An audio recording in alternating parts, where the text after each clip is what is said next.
right. Here we go. Here we go, people. All right, looks like we are getting a good connection here. As far as, obviously, we've been communicating with each other. I see a good feed coming through as well.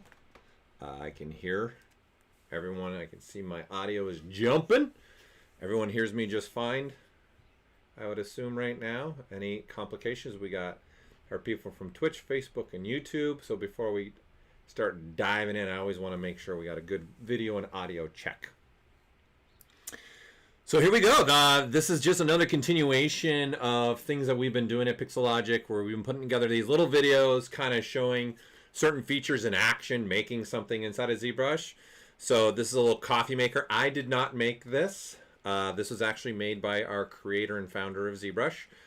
But everything that he's using in this, I'm going to walk you guys through this. It's pretty much 3 features is relatively the whole thing. It's all ZModeler, live booleans, and then there's some micro polys through here. Okay, so I want to walk you guys through how to do all this so you guys are aware of how this could be done, and then do it yourselves as well, right? So I think this will be a good little tutorial for understanding ZModeler too if you've never used it. It's super powerful to be able to use to do certain things, especially you want to go down that low polygonal way.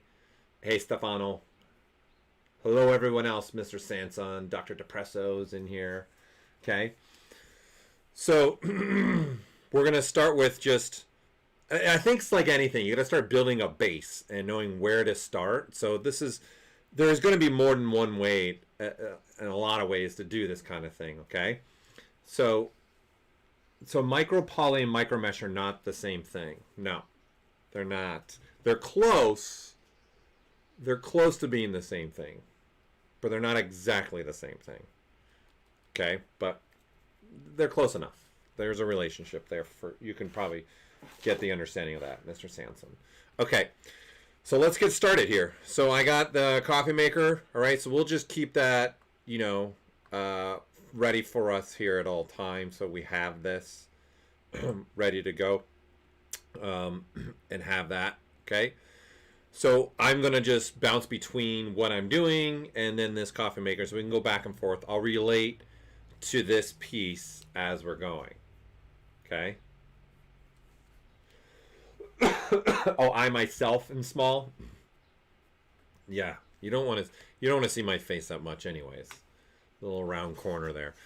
And also why I'm at it, speaking of this, you guys will be getting links. We just released a very cool video that was done by Kingsley, Godzilla, of how ZBrush has been used to make past Godzilla movies, since obviously the new movie just came out, Kong versus Godzilla. So I would recommend when that link comes through, either on your screen, you'll see it right by my bubble right now, for me as an example, or it'll be coming through in your chat. So I'd recommend it's only like it's not a very long video. It's under 6 minutes.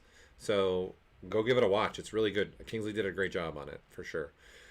All right, I'm going to come out of perspective mode. When I'm dealing with hard surface or even polygonal stuff, I prefer not to be in perspective mode. It's just a personal preference. And sometimes there are particular features that work better being not in perspective mode, in the sense distortion not happening. Things like maybe a clip brush, slicing brushes. I don't want distortions to happen based upon because of the camera. So I just come out of perspective mode, especially for something for hard surface. Okay, to start this off, we're going to start really simple. We're going to get crazy here. We're going to grab a cylinder. Okay, so ZBrush is shipping with geometrical shapes, so I'm just going to grab a cylinder. We'll go with this one's good enough, so I'm going to turn on polyframe. All right, me personally, I like to adjust these spans. I don't like to have as many spans in there, especially when I'm going to do something ZModeler. I want to keep myself open to as many different types of things that I could do, or I may want to put edge loops or other things down the road as we go here. So I'm going to go to my initialize state and making sure it's above my face. We're going to drop it all the way down. I'm going to put no spans in the middle there. I'm going to end up adding spans there, But that's why I like this. I like to have the full control where I have all the space through here to add whatever spans that I might want to add in here. Okay, so now I'm just going to make polymesh. I'm going to come in here in my subtools. Let's just rename this. For now, I'm going to say Paul's Coffee. And ironically, I don't drink coffee at all. And I never will. But ironically, I'm making a coffee maker. Okay?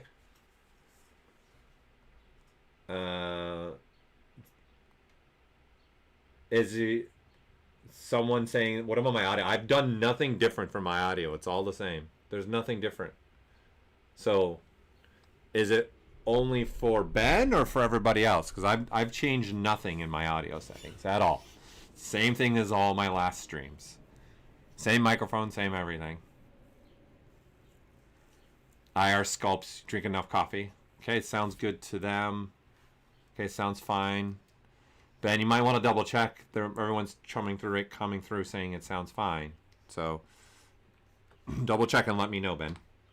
All right, so I'm just going to resize this a little bit. Okay, now we need to get that shape that he put in here, like this shape right here, right? Looking from above, getting that shape. So this is what I'm focusing on right now, is this piece here. We'll solo it out looking at this, right? So if you look at this, here, let's turn the colors off for now, so we're just looking at the same thing. Okay, so I need to get, as anything, get this shape.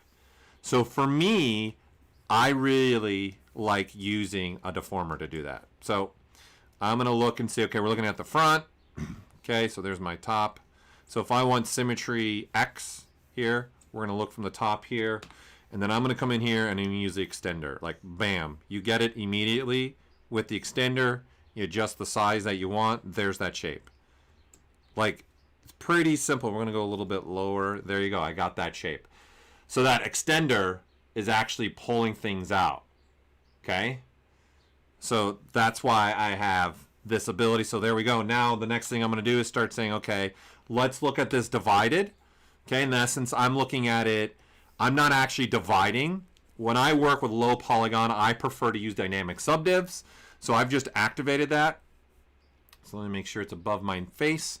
So you got dynamic, right? So for me, I'm a big shortcut guy. So I'm just hitting the D key here, right? To get going on. In fact, here, I just remembered something that I had put on here. I normally, hold on. I'm going to activate this.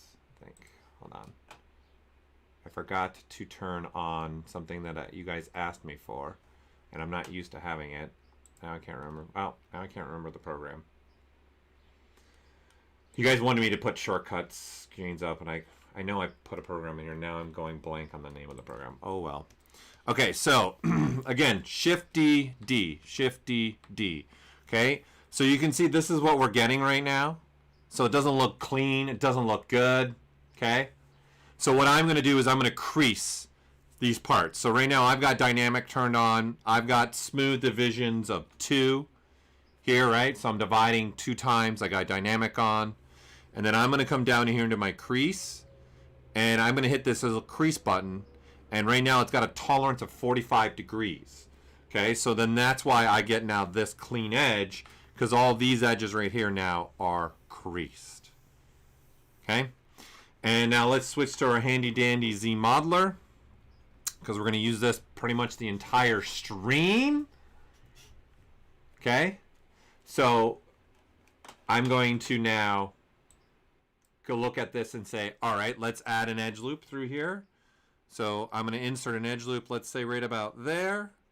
Okay, and I'm looking at these orange dots right here, because that's really where it's sitting on the mesh, right? So if you turn off the dynamics, you can see where it is actually sitting along that edge. Okay, and if I hit D, then I'm getting something like that. Okay, Christian, I'm looking at the stream on my side on YouTube, and it looks clean to me.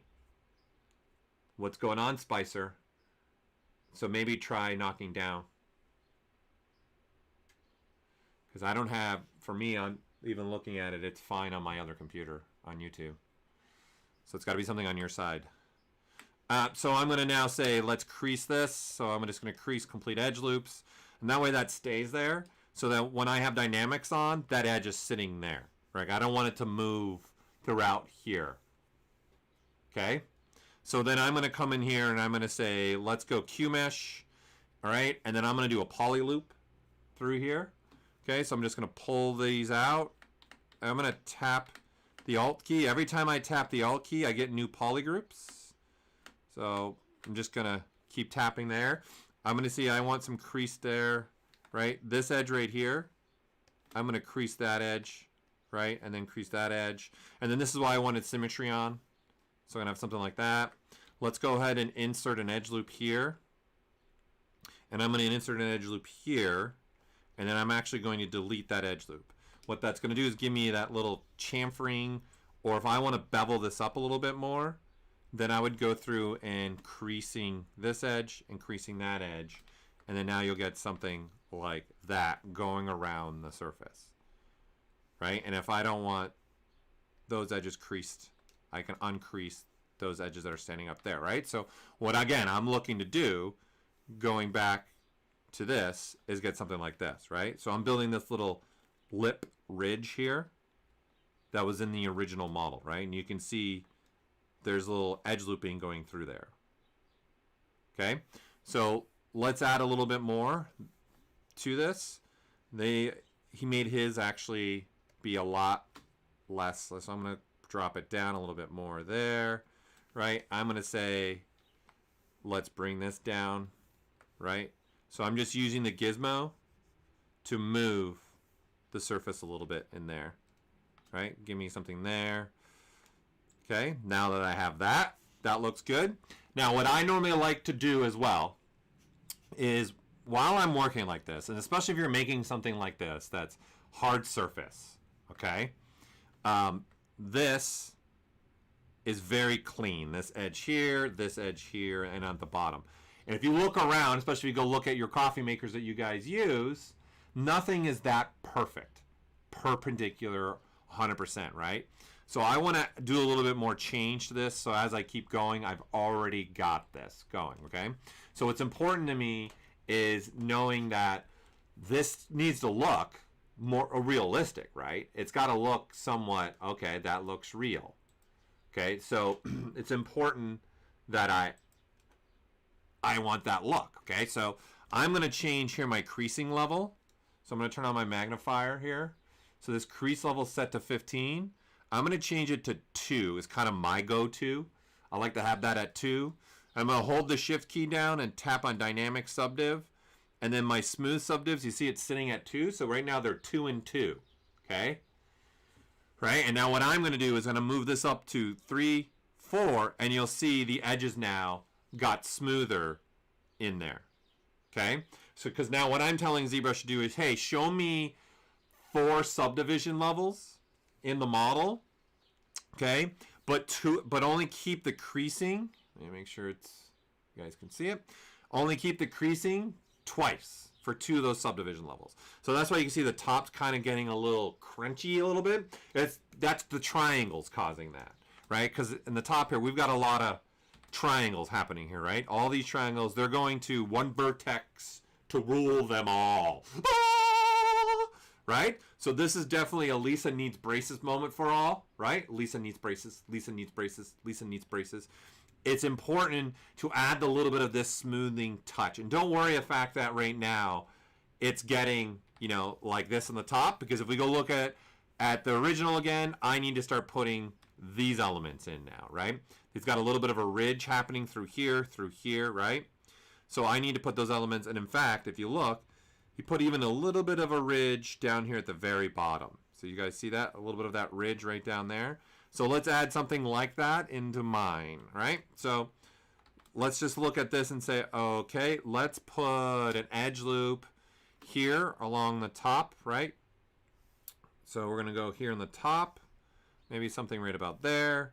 We'll go one on the bottom there. Okay, something like that maybe.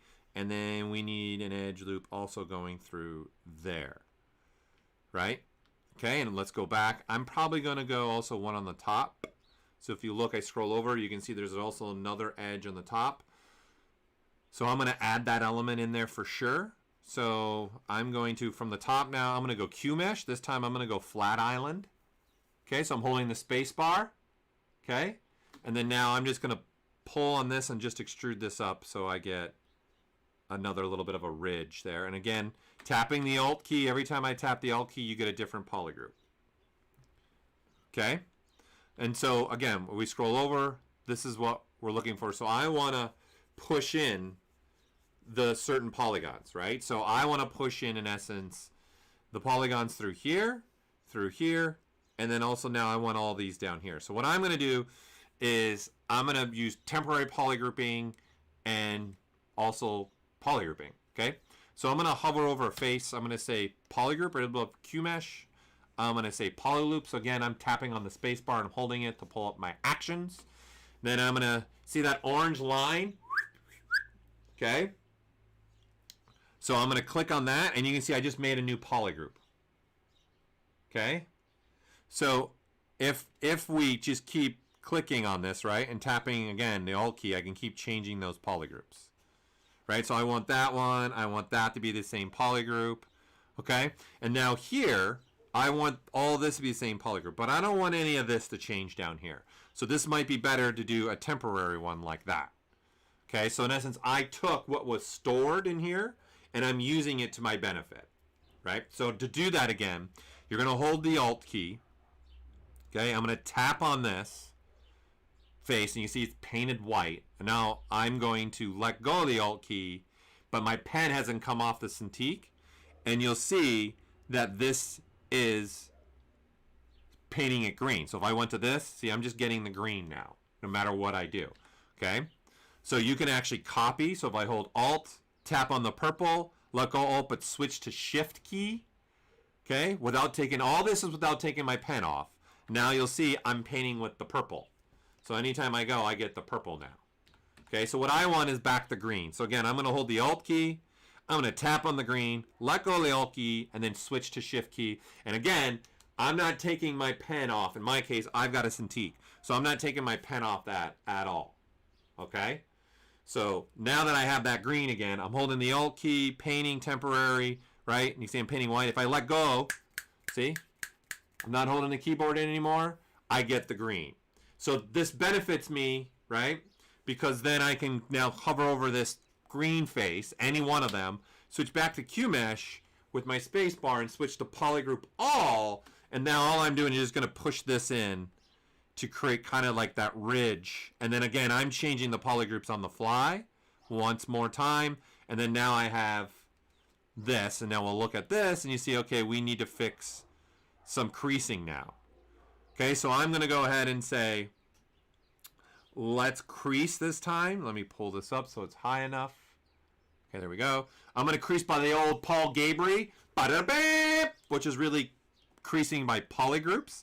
That'll get me a lot of the way there, okay? Obviously, you can also click on this crease button, and you'll see that's even gotten further. The point, because this is looking at angle, shift change, right? Again, it's looking at 45 degrees. So if I turn on my magnifier, that crease button, the slider right below, is saying, hey, what degree of change edge am I looking for from one face to another face, right? So if a face is here and a face is here, any edge that's got more than a 45 degree change from face to face, crease that. So I've got it at 45 right now.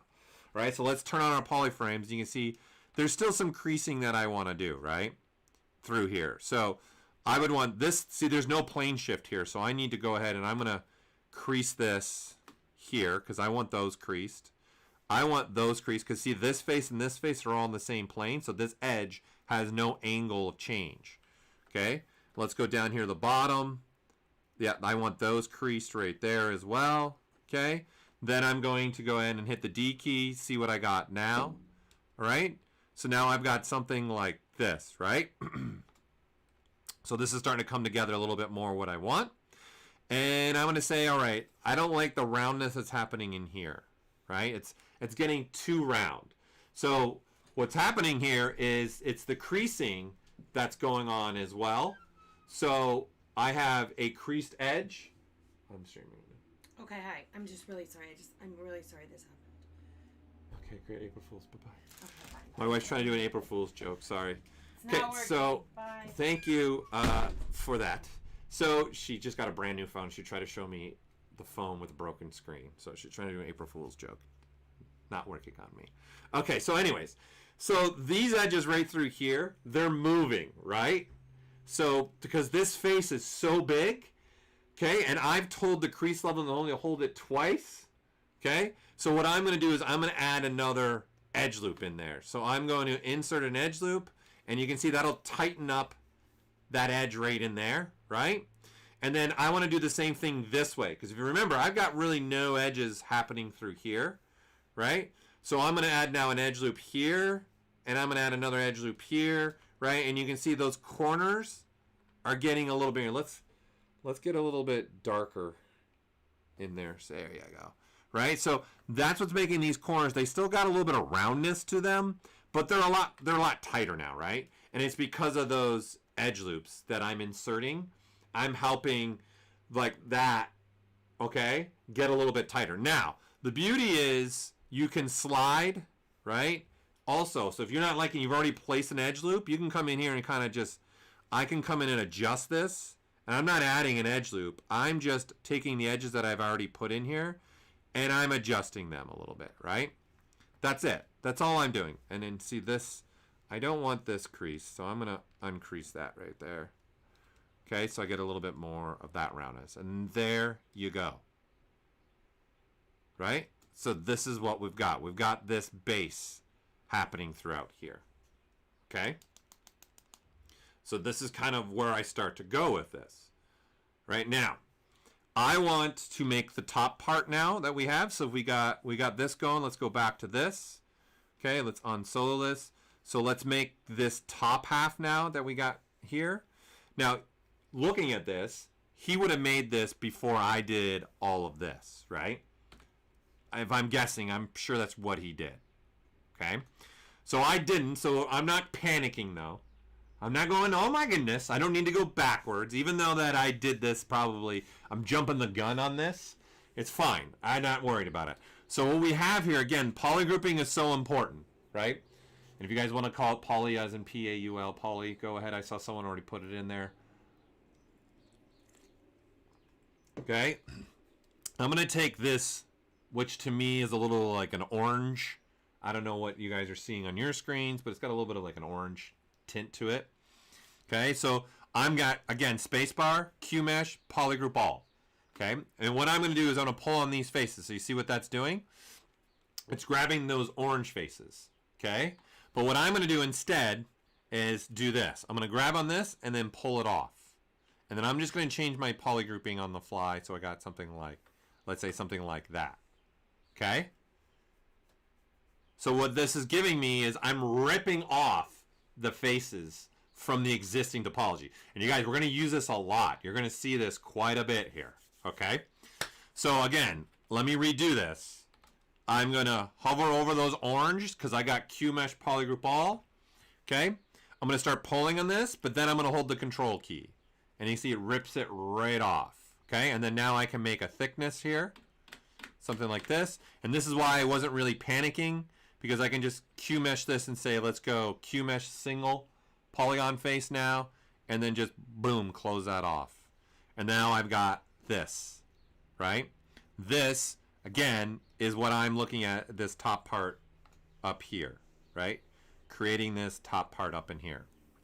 Okay, so now that I have that, let's even separate this. Because I might even want to assign different materials to that down the road, especially if you maybe you're going to go to another application. So let's just select out that top portion here, okay? And I'm going to go now to my subtools. I'm going to go to my split. Let me make sure you guys can see this. Okay, there you go. Split hidden. I'm just going to split hidden. And then now I've got Paul Coffee Maker, Paul Coffee Maker. So I'm going to reorganize this. I'm going to say this top cup holder. There we go. And that's my top holder. So now I can position this kind of where I want this to go, maybe in there. And if I wanted to, right, I can shrink this down even if I wanted to. So the creasing, I need to go fix this, right? Because some of these edges I didn't get creased, right? So I need these to be creased in here and there. Okay, that looks good there. So I got what I want there. Okay, and then I'm going to say, now this top part, I want to do some more with this. Okay, so I'm going to go now, I'm going to hover over there, any of the top faces, space bar it.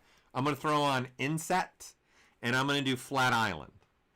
Okay, so I'm going to inset the top half. So what flat island is this. This is this. These faces, right here, I want to re-polygroup it so you guys can see. Okay, those faces, in essence, are all on the same island. Like, there's no change in the plane shifting at all there. Okay, so all those faces are sitting, in essence, like I'm doing, they're on an island. And so that's how ZBrush will see that. So I don't even need a polygroup. Okay, and then I can just click and start doing, say, something like that. And again, I'm tapping the Alt key to change the polygroup, right?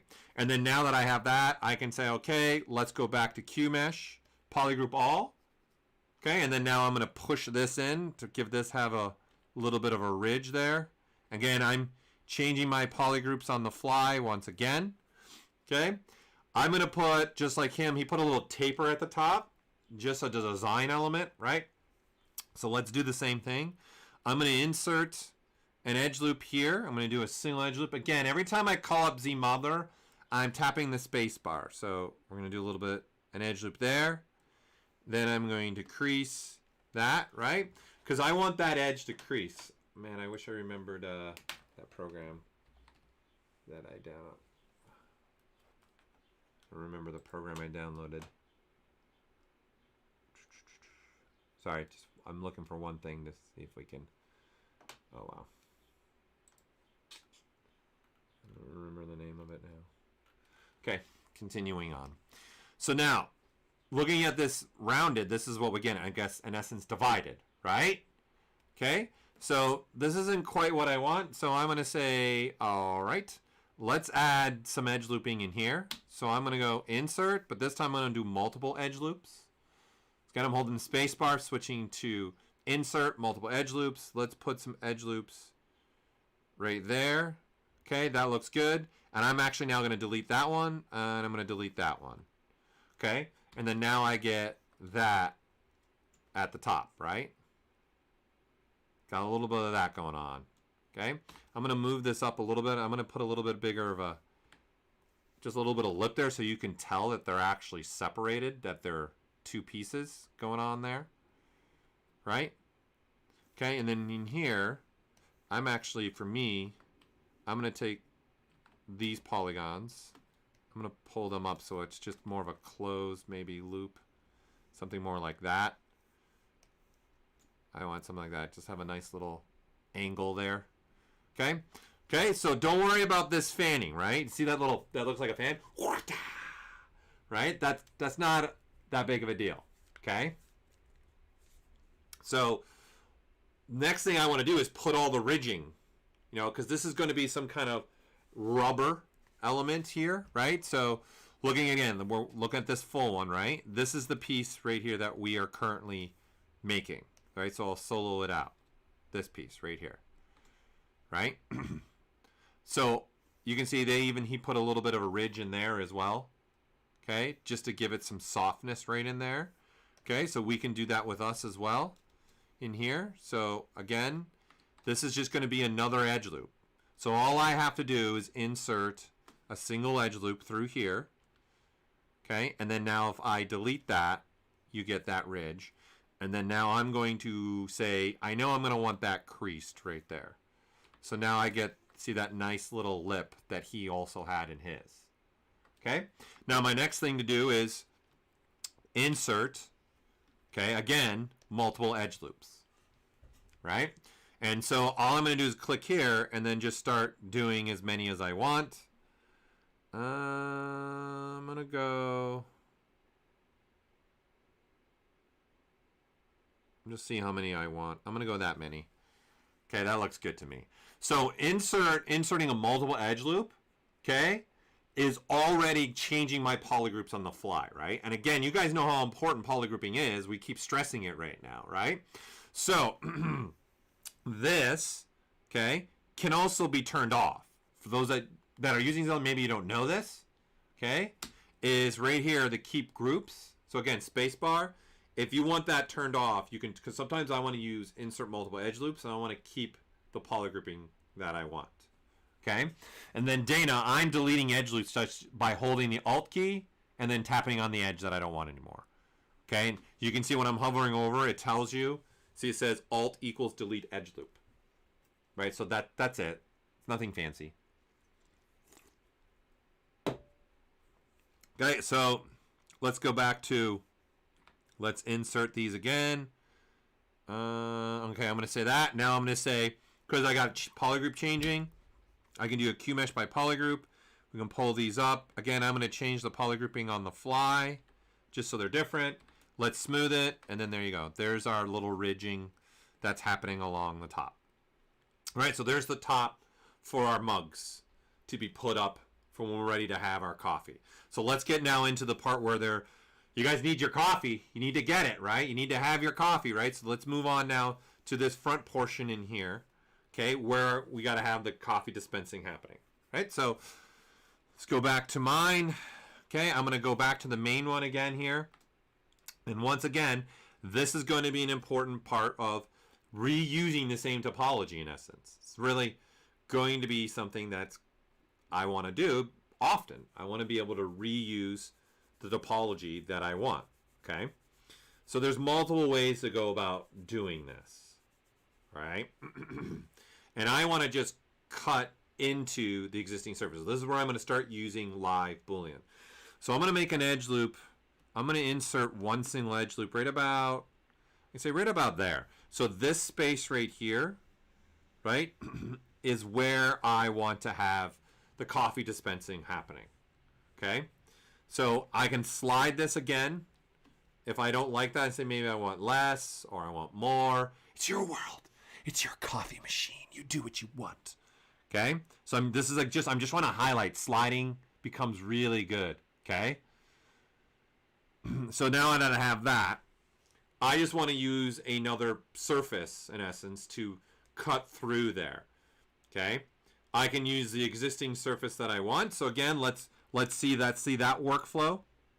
So I'm going to take these polygons right here. Again, I'm holding the Alt key so I can temporarily paint them.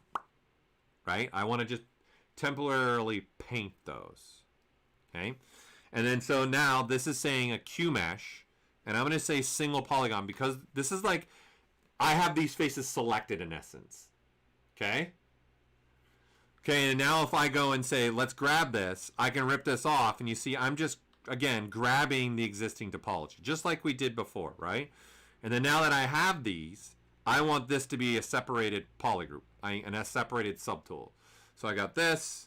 I'm going to split this hidden again, right? So again, I was splitting the hidden shape, right? So now I've got this piece is the main. Here, let's okay, to coffee maker, and we'll rename this. I'm going to call this front cutout. Okay, now let's just solo out and look at this. So now all we have, in essence, is some kind of plane, right? Here, I'll turn on display double so we can see this, okay? So I want to close this off, so I'm just going to use some bridging, okay? So I'm going to say, let's bridge from here to here, here to here, here to here, right? And then now this part, I'm just going to switch to close, okay? And then just, I can say close hole, right? One line, and do something like that, and then do something like that. Boom. Okay, so now I've got what I need in here. Of course, we need to look at this smooth. Right? So again, I'm hitting that D key for dynamic, right? I'm hitting that D key. So now I'm going to say, all right, well, that just looks ridiculous right now, right? And it's like because I don't have my creasing, right? So again, in here, I am smoothing 4 times. I've got crease level set to 2, but nothing's creased right now. So we're going to crease that up and say, okay, that looks good. And I'm going to now insert some edge loops here. That a little bit cleaner there, right? Through here. And I'm going to do an inset flat island on the top. So I'm just going to inset this in a little bit, something like this, just so that I can get that edging to be a little bit different from there. And then same thing there, and I can tap and do the same thing on the bottom, happening on the bottom. Again, I'm just tapping to do that, okay? And I'm probably going to want to crease that edge there, and I'll probably crease, do a complete edge creasing there and there, so that when I divide, I just want that. I want a clean edge right there and right there, right? And then now this is what we have. Okay, something like that, right? And then now I'm going to say in here, I want to use that piece to cut through, okay? So this is where live booleans now comes into play. So live booleans, okay, turn on right here at the top, right? So now I'm going to turn this on, and over here, I'm going to tell it to become a subtractive. And then you see it's just going to cut through the surface. Okay? So this is all I need to do. Realistically, people, I didn't even need to really pull from the existing topology, because this is a pretty easy like hole I'm trying to make through here, right? I didn't really need to use this piece. Realistically, we could have just inserted, right, a cube, right? And I could have just used a cube. So if we turn this off, I could have just used a cube. If I make this already subtractive, I'm seeing the hole come to fruition right away, and I can do this as well, right? So it's really a personal preference, but this is also why it's called live booleans. And I can manipulate and play with this. So you just have maybe a little more freedom with the cube. I personally don't like this cube, okay? The reason why I don't like this cube is that right there. I don't like that pull. So personally, to use in the gizmo, I like to hit the gear and use this cube right here. I prefer this cube right here. This is just for me, because then it's also clean topology, and that's going to be important for live boolean. So we'll say something around there, and then let's move it right about there. And there we go. We've got that front end. So there's two ways that you guys can do that now, right? You can do it from this way or this way. Now, one benefit that could come into playing with this way is using the existing topology to do more stuff. So it's another reason why I did this inset on the top. Okay, so I'm going to show only the top half, and let's shrink this down one, and let's get rid of the triangles that I've made here. Okay, so I'm going to say, let's look at this. Let's regroup this. Let's make this its own polygroup. Okay, Control W. Okay, be a way about going about doing this. I'm going to shrink this down. Okay, and then now I'm going to say, let's make this now its own polygroup once again, right? So I want just this top half right here. This right here. Okay, and let's switch to the gizmo. Okay, and I'm going to do this. I'm just going to mask off. So all I'm doing is holding the control key, okay, tapping that masking back. Everything else is unmasked, and I can flip it, right? So that creates this, right? And so now this I can use to do this. So see, there's a little beveling right there happening, and I can manipulate and change the size of this. And maybe I want something a little bit more like that happening, right? So I can have that along the top if I want to. Okay, so this would be the benefit of using the existing topology, right? And right now we need to go through, and I need to clean up this again, the creasing, right? I need more edges through here. Okay, so I would insert maybe an edge loop here. Well, let's unmask this, insert here and in here, just so that's starting to stay a little bit better, right? And it would be worth insetting here again, right? And then now, again, I want this to get cleaned up through here.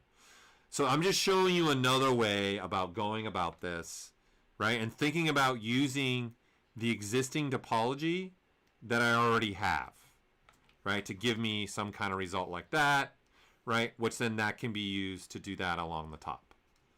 So it really comes down to which one do you want, which one do you prefer, right?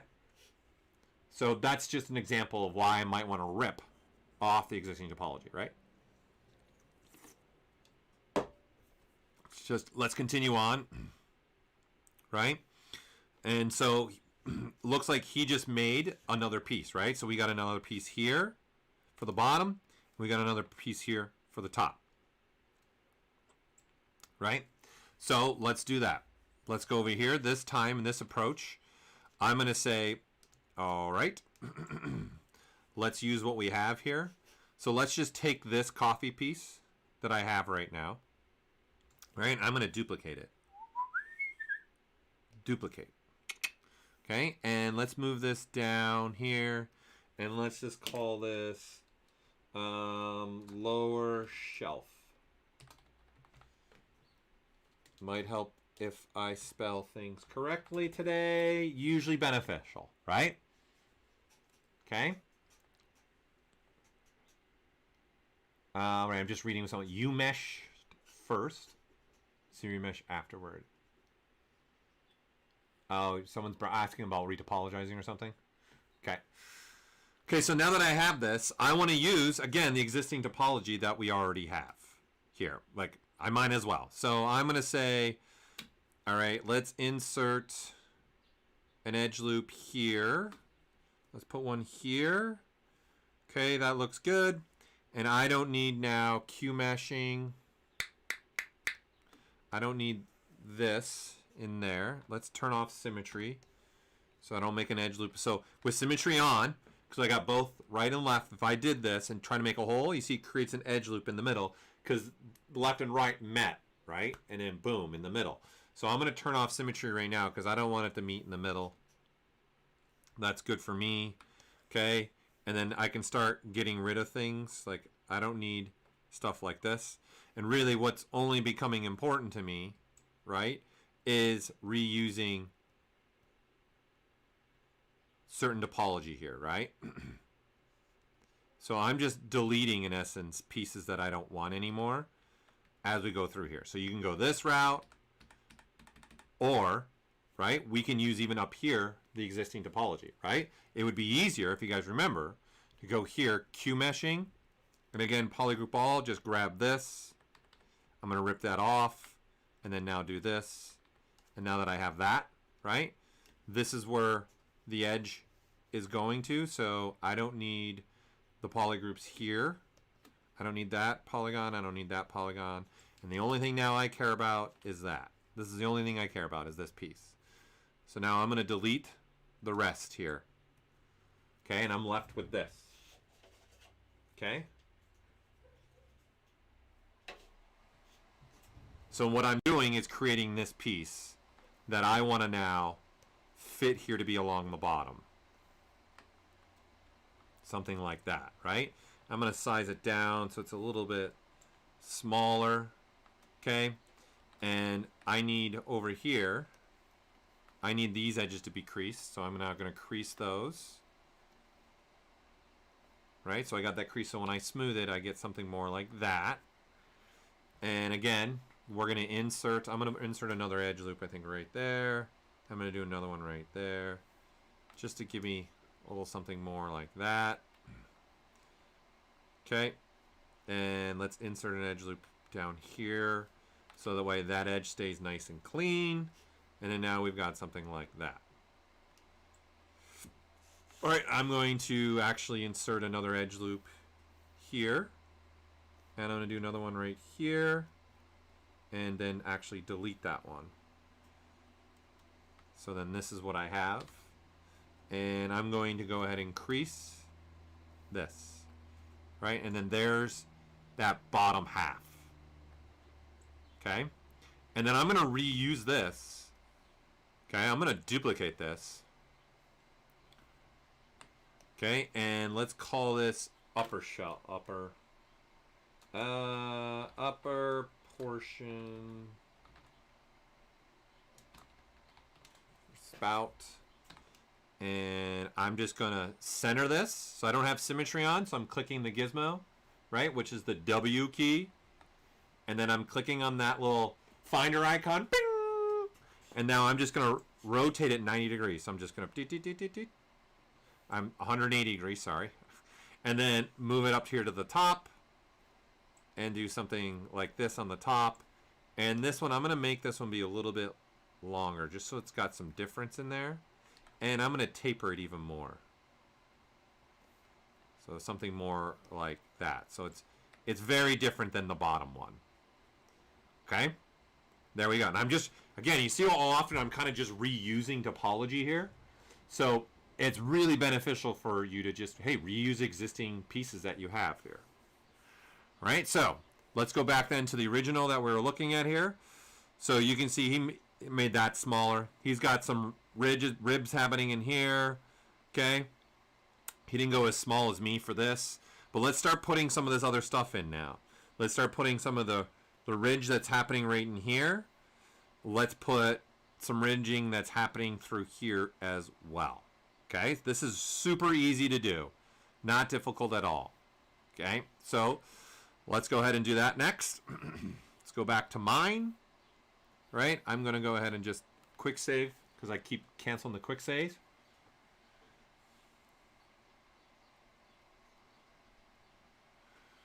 Okay, so am I missing? I'm just coming back looking at questions as we come through. All right, so let's put some ridging through here. So this is my lower shelf portion, right?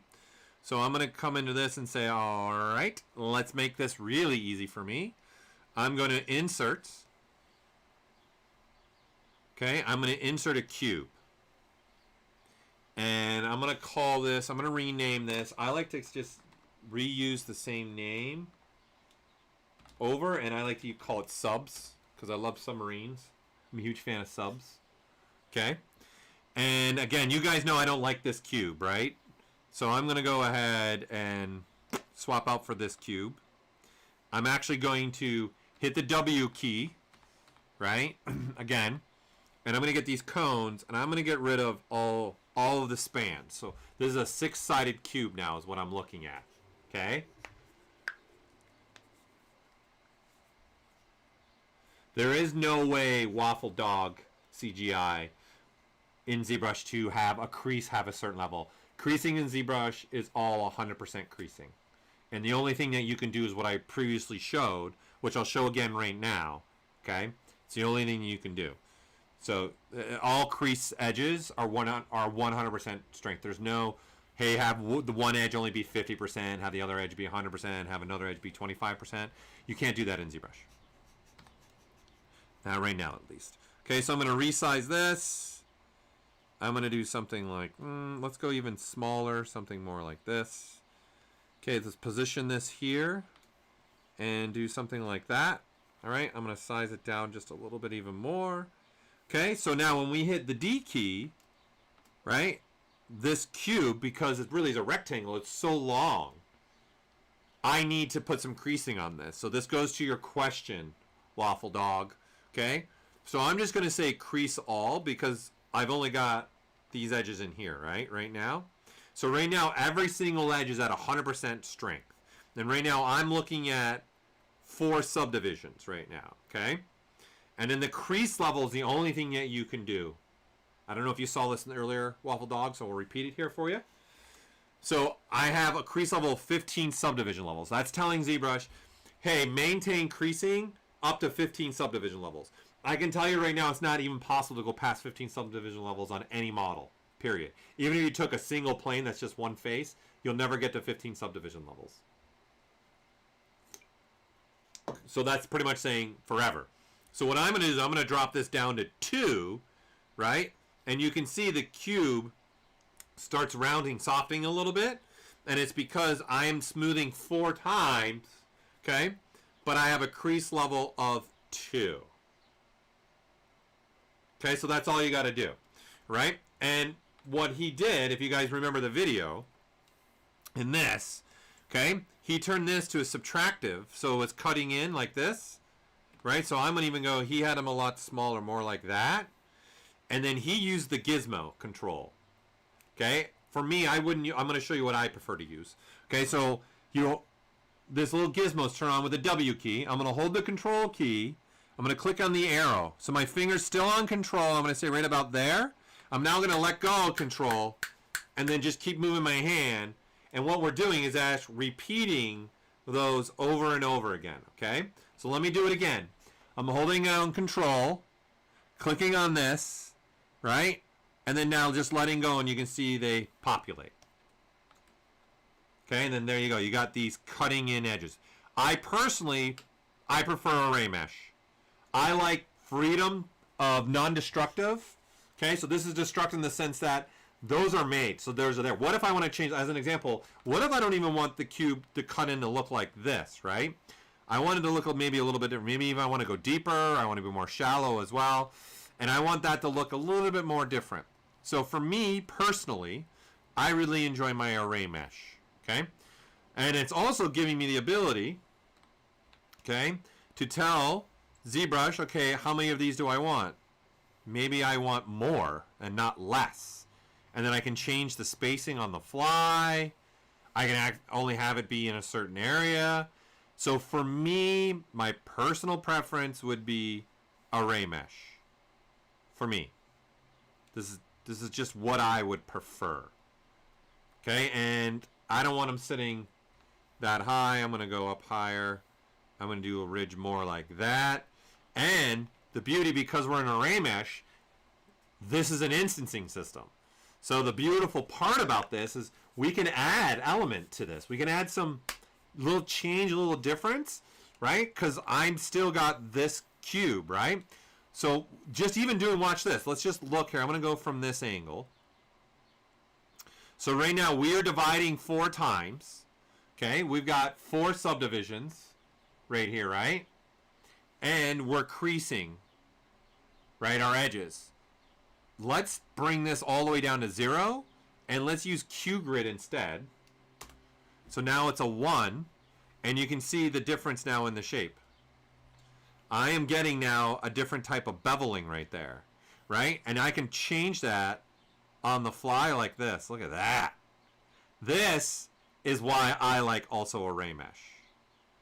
Because maybe I want something more like that. So now my profile looks more like that, right? So we've got flat, and then the edges are coming up, and then it goes straight. This is a beveling that's giving me that. I can switch it to a chamfer if I want to. So now it's rounding right there, right? I don't know if you guys can see here. Let me brighten this up a little bit. Yes, hot pink. In fact, here, let me make my document a little bit lighter here, right? So you see that profile right in here? I'm talking about this part right in here, right? So I've gone from chamfering, I can go to beveling. Like, which profile do I prefer?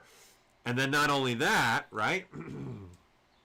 Now that I have that, I can even play with this some more, right? And say, okay, I've got an array mesh here. Okay, and maybe I can say, let's look at this, and let's do something else. Let's add a little element to this, something different. Let's do a mirror and weld across the X, so I get an edge loop there. I'm going to turn on my symmetry. I'm going to do an insert an edge loop. Let's put an edge loop there.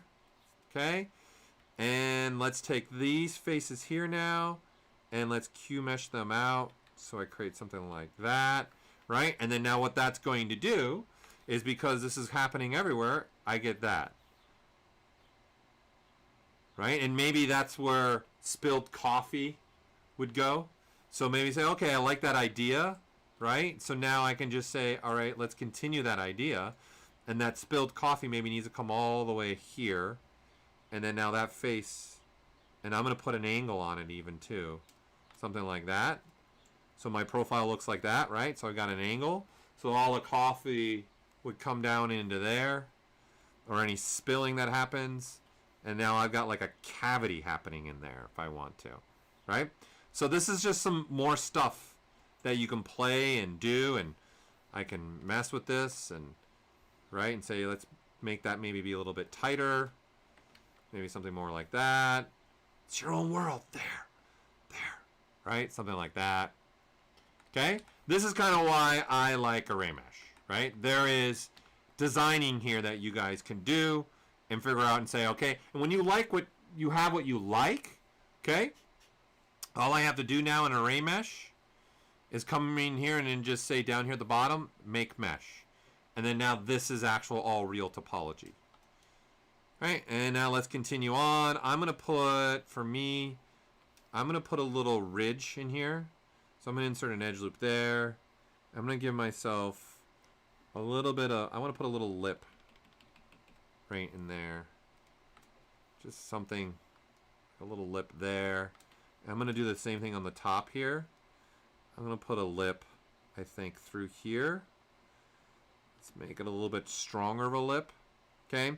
And this time I want this to be creased. You know, we got the original, but now I'm making a Paul original here now. Okay, I'm gonna go it's my world. It's mine, there, something like that, just to add more element in there, I think, for the light to reflect and hit a little bit different. Okay, so now that we got that, okay, hello from Spain. Now let's do our spout that we need, right? We need something on the top, right? So we need to start creating this piece through here. So that's gonna be pretty easy. In fact, wait here, let's do this back here really quick. Okay, because now what's gonna become important is my next step. So right now, the hierarchy here we have, okay, is there's one subtool and then below. I'm gonna now start to do something. I'm gonna make a folder. Okay, so I'm gonna say call this coffee maker. Okay, and let's put I want that in the folder. And now I'm just click and dragging what I want in the folder. Okay, and what I want to do now is let's add a spherical shape right below the main coffee, I guess. Let's put it right below there. Okay, so let's insert a sphere. Okay, and I'm going to call this sphere cuts. Okay, and then now we've got a sphere. We'll go bigger, right? Yeah, you can see is affecting things a little differently, right? Okay, because this is where the hierarchy now is coming into play, right? Because you've got the main coffee portion. You've got now a sphere as a second subtool, but below that, you got this cube that's cutting into it, right? So right now, this part of the sphere is getting cut out. So if I move this below, right, you can see now I see the whole sphere.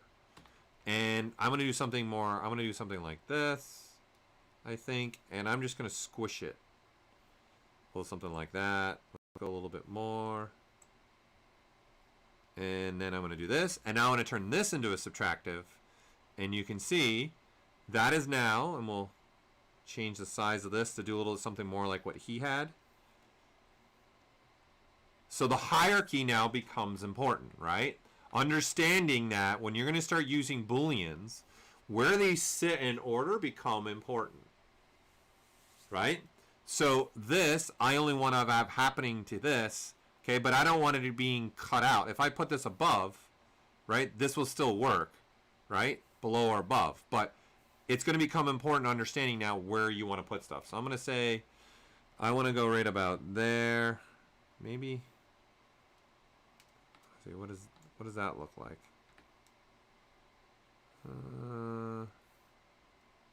Do I want to cut a little ridging in there? Nah. Let's stick with something like that. Right? And then once again, I'm a bigger fan of using your array mesh. Okay? And I turn on this transpose option over here because I like to use the gizmo transpose line, in essence, as my GUI for this. So I can move these along because I'm in move mode up here on the top. Right? So look up here. Look at me. Right? Look up here. Look up here. Right? I'm in move mode. So I can move with the transpose line. So I'm clicking on that middle circle and then I'm holding the shift key. And I can move this where I want. And then I got a repeat ability. I can just say how many times do I want that to repeat. And then I can still move it and position this where I want. Right? And then I can say that's what I want. Or not. And then I can even switch back to the gizmo and I can move this and say I want more of that. Let's look back to the transpose line and say, let's bring them in more and only have them cutting out that center part like that. Right, so you can see why, for me, array mesh, I've become a massive, very big fan of array mesh. Just works for me. I like what I can do with it. And then again, right, it doesn't end there, right? We can do stuff where I can play and say maybe I'll make this be more deep. Okay, it's really, what do I want to do? Maybe less deep. Maybe I don't want it to be as deep. Maybe just a little bit of that accent in there is good enough for me. There you go. Okay, now making the top part. Okay, is not going to be too difficult either, right? So this, okay, we've got now hierarchy going. Okay, and I'm going to say, all right, let's make this top part. So I'm going to come here to the bottom shelf, this shelf port that is my last subtool. I'm going to say I'm going to insert, let's insert a cylinder 3D. Okay, so that drops this cylinder in like this. Okay, and let's rename this path. Okay, I'm going to put it in the folder, right? And I'm going to position this where I want and say something like that. Okay, I'm going to size it down. Size it down more. And bringing that forward more. Something like that. Now, I don't like all the spans that are happening in there. Right, if you remember the very beginning of this video, I took this cylinder and got rid of all the spans, right? So this is already turning into a poly mesh. Where previously, I didn't make it a poly. Previously, right, we went to the cylinder like this. It's not a poly mesh. My initialize state allows me to do this. Right? But if you guys are going to append this cylinder or insert this cylinder into something existing, we automatically convert that into a poly mesh. So getting rid of those spanning edge loops, of course we can use our Z modeler, right? And sit here and go to each one and delete. I'm going to do all the edge loops in one click. I'm going to go to my geometry. Okay, and I haven't quick saved in a minute here, so we'll just quick save this up real quick. Just so I have another version of this. Okay, and then I'm going to say here we'll close everything. Edge loop. I'm going to go right here down to the bottom. Let's see, make sure you guys can see it. I'm going to hit delete loops, and then all those edge loops are deleted all in one click. So I will use that often because I like to use this cylinder a lot, and those delete loops will just delete those edge loops all in the center with one click. And now we've got, okay, we got to go ahead and we got to crease. I know I'm going to want to crease this. I know I want to look at that smooth. Okay. And I already know I like my dynamics at 4. And then now let's just start rearranging this. So I'm going to use some masking in this and then just start creating a spout that's fit for a king or queen and their coffee. As CG artists, you guys are probably living on coffee. Again, I don't touch it. It's not for me. I'm gonna make this a little more shallow. Something more like that. Right? And then I'll solo this out. I'm gonna put a bevel in here. So this time I'm actually gonna use the bevel. Right? I'm gonna put a bevel right in there. And that'll round it. And I'm gonna say, you know what? I think I'm going to crease this. Give me something like that. I'm going to add another edge loop in here because I know the triangles give me a problem. Drop my crease level down, and now I got something that looks a little bit more like that. Okay, so I prefer that. That's more what I'm looking for, more or less. Okay? So there's that top portion that we start to have. I'll go a little bit bigger. And we don't need... Right, so I don't need an essence. Oops. All right, hold on. I don't need it to be this tall, right? So I'm unmasking only the top vertex points, so I can move like that, and then I can change this up a little bit maybe. Something like that. Okay, that works for me. Okay, I got that. So now I want to start creating that outer piece. Obviously, we need to start creating where you guys are going to get your coffee from, right? This kind of a thing right in here. So let's go ahead and create that part. So I'm going to take the existing topology that I have. Here, we're going to solo out, so we're only looking at this. I'm going to say, let's go ahead, QMesh. Let's do a flat island. Okay? And then I'm going to pull that down. Again, I'm going to tap the Alt key again. Every time I tap the Alt key, I get different polygroups, right? That's important to me. So I got something like that. Perfecto. Okay, I want definitely a creasing through here. So I'm going to crease these edges there. So it gives me something like that. Let's insert another edge loop here. Whoops. Let's insert another edge loop here. That looks good. Okay, and then now I'm going to QMesh, this time by a poly loop. And that orange line, everyone see that orange line? That says what direction for the poly looping to go. So I want my poly looping to go in this direction, not this direction. So I'm going to make sure that orange line is facing, here I'll make the draw size smaller, and let me zoom in. Okay, I want that orange line to be going the way it is right now.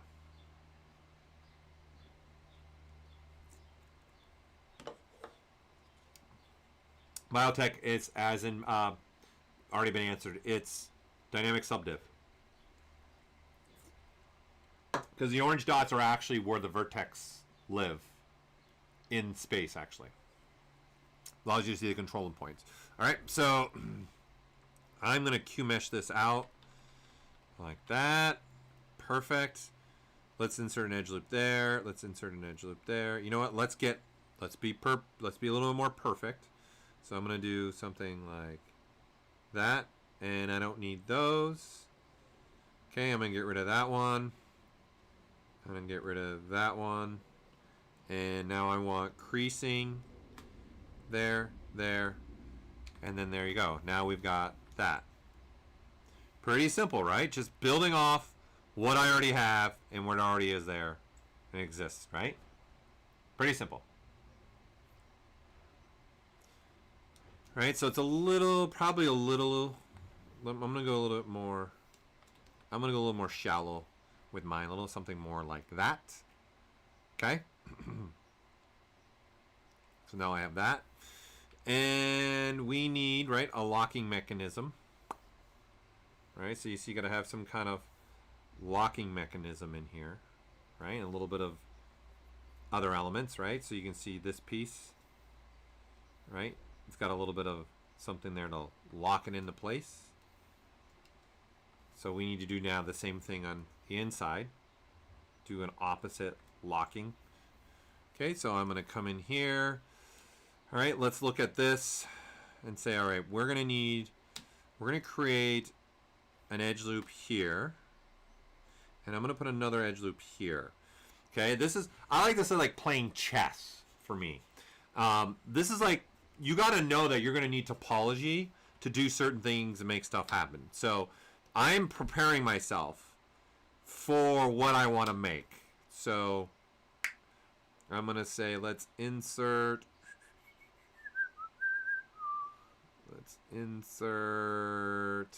My mind had a brain fart. Let's say something like that. Okay, and then I'm going to say, let's go QMesh single polygon. And I'm going to want to say these faces here. Let's go 3.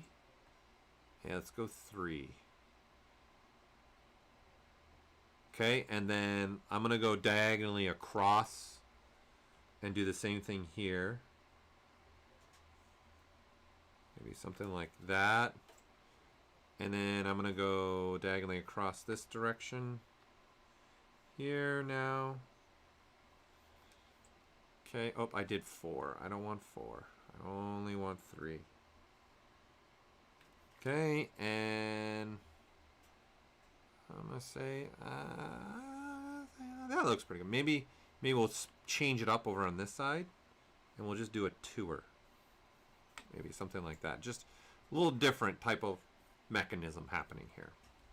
Okay, and I'm gonna say now I want this also. Oops, I want those two faces. And those two faces, and I'm going to do one face there, and then these two faces right in here, right? So I've got these ready to go. Okay, now I'm going Q Mesh, Polygroup All, and now I just start pushing things in to give me a little lip ridge, something like that, right? And then of course we got to look at this smoothed. Okay, definitely need to put some creasing now, so I'm going to just crease, and that's good enough for me. There. There's a little lip ridge happening for us. Okay, and if I want to, I can keep, you know, changing this up, right? And then say, maybe let's push these in so the lip becomes a little bit deeper.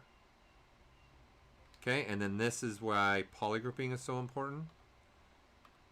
Switching my polygroup, that way I can go, let me go again, one more down, and do something like that, and just make the lip be a little bit more pronounced, let's say. Right? There you go. There we got now that inner little lip happening through there. Okay, and then that's what's gonna lock my mechanism into place.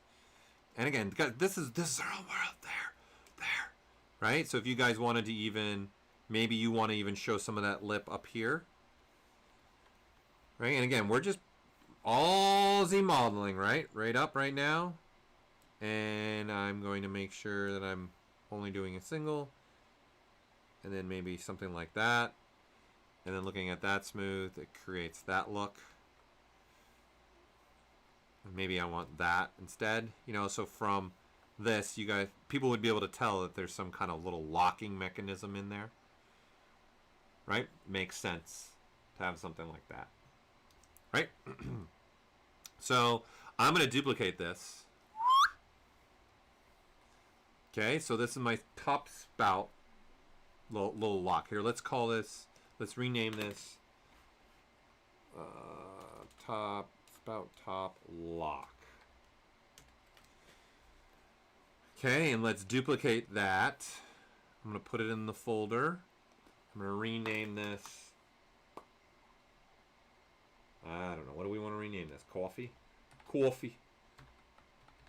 Coffee. I'm going to name it coffee. Coffee. Okay? Because then that's the where the coffee comes from. You gotta say it like that. The coffee. Right? So I need to create the little now opposite. Okay, so taking this, I've got this copy here, right?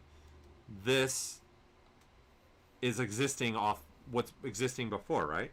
So I'm going to say, let's get smart about this. Let's take now this polygroup. That one's important to me. This one, and this one. Let's take those. Okay, those are important to me to have those, right? And let's go ahead and let's delete. I'm going to delete hidden. And then now I'm just going to say QMesh all polygons. Something. This. Right? And now I'm getting the opposite. Right? And then I'm going to size this down a little bit. Bring it down.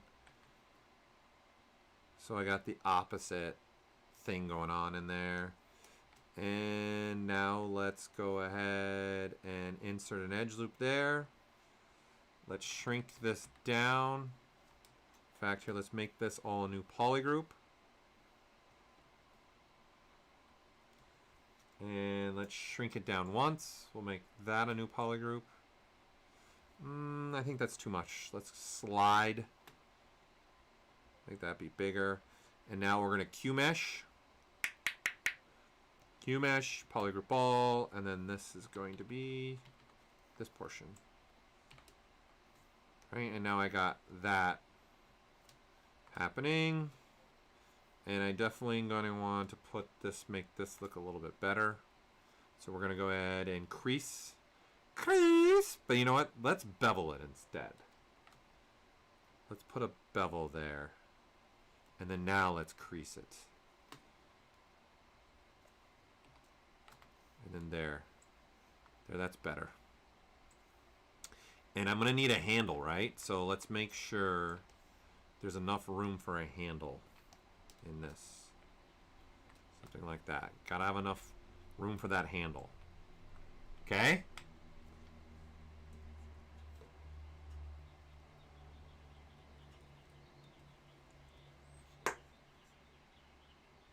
Mark Wahlberg would approve.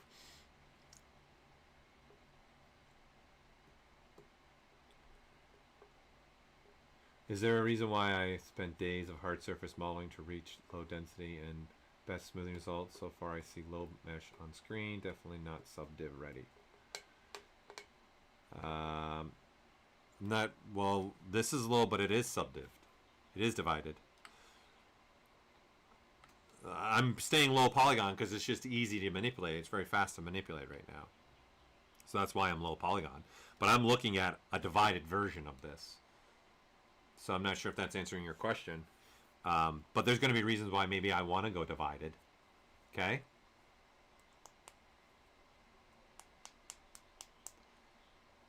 My default for my welding tolerance is defaulted at 15. So, but you can change that, obviously. 5 might be a good number, but right now I'm good with this. Okay. So I have this. I'm not going to go, maybe it's a little too much. Okay. Now we need something in here, right? So I'm just going to make this easy on me. Let's grab an insert mesh. Let's grab something in here. Ooh, that looks cool. Let's see what this looks like. Let's grab 2 of those, and then there's my spouts. I can even make them be longer. And then there, done. There's my spouts. Like, I don't have to worry about making it from the same topology either. I can have something like that, right? And then the beauty of this, okay, is then I have a gizmo. I can cycle through and look at different options. Maybe you'll find something you prefer. Like, this is more, I think, what he used is this one. Right? But you can, as long as the gizmo's on, you can mess with this and see which one you like best, right? I'm pretty sure that's the one that he went with. Okay, I'm going to turn on my local symmetry, size these down so they're a little bit smaller. Something, and have them be a little bit more length to them. There. It's coffee time. Coffee talk. Coffee talk. Coffee talk. Right? So this is what I've done. I've just inserted those. That's it. Nothing really fancy here. I'm going to edit this just a little bit. I'm going to take, let's insert an edge here. And I'm going to Q-mesh polyloop this out. I'm going to put a little bit of a ridge in there. And then I'm going to go ahead and just crease and just do something like that. I'm going to add a little bit of a ridge. Ooh, you know what? I'm going to add another, I'm going to put another ridge in here. So I'm going to insert that. And it's going to be a soft one. So I'm going to do something like that. So it does that, yeah, something like that. There. Add a little extra to it. A little something extra there. All right. Okay. So you can see all this is pretty simple. It's not craziness, okay? So now I want to make a handle on this. Okay, so this is going to be something pretty easy. So this time I'm going to I'm gonna do something a little different. Okay, I'm gonna use the existing mesh that I have selected right now to create my handle. Right. So what I'm going to do is hold down the control key, click and move. Right. So you see that just again duplicated the existing piece that I already have. And now I'm going to click on here and I'm going to say, let's grab now a cylinder. I'm going to grab the cylinder 3D. That's going to replace this. So I'm going to make sure I don't have symmetry on. And now I have this. Right? And now I'll size this up. Put this where maybe I want. Okay, the handle's going to start more somewhere in that world. Okay? And now I can say, okay, this is going to become a separate handle piece. So I might want to assign different materials, different things to it. So I'm going to split this off now. Okay, so I'm going to go into my subtools. And you can see this icon. You can see what I was building. And that cylinder is the only thing that's unmasked right now. Okay. So I'm going to say let's split masked points or unmasked points. It doesn't matter. Okay. Masked points is fine. And then now you've got this and you got that. And now let's rename this handle. Right? And then now that you have that handle, I'm going to do some more now with this. Let's go ahead and we need now this to have a little bit bigger. So I'm going to say Q mesh, flat island. Do something like that. I'm just going to resize now with my gizmo. Do a little something more like that. And pull that out. Again, you notice I'm always re-polygrouping. Okay, it's just going to be beneficial for me.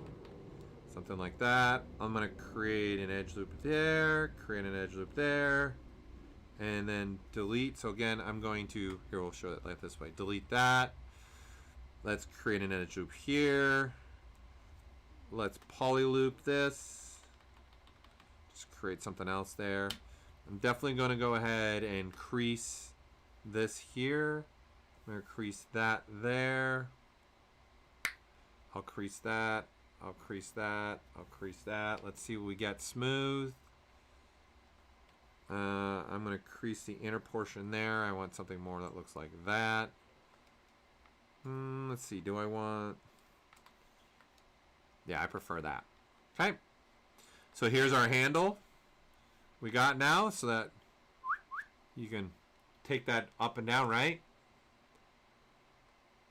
Right, and now I want to add a little bit more to this handle. So I'm going to duplicate this handle, rename handle grip. All right, and then the only thing I care about right now is this blue one. It's the only thing I care about right now. So I'm going to delete everything else on this one. And I'm going to add some spans of topology. So I'm going to insert multiple edge loops. And I'm going to go to where it's pretty much relatively squared. Right? I don't need... Right? I can keep it though. I'm going to make this all one polygroup now. It's good enough. Okay? So I got something like this. Right? So this is just sitting right there. Right? And you know what? I'm going to get rid of those so that this, yeah, it's something more like that. Okay. And let's go ahead now and let's Q mesh all polygons. Let's do something like that. Okay. And I'm going to slide complete edge loop. That one, and let's slide that one. I'm gonna go just a little bit, just to create a little bit of a lip ridge there. Right, so now we've got a handle with some width to it, like you can see it. Yeah.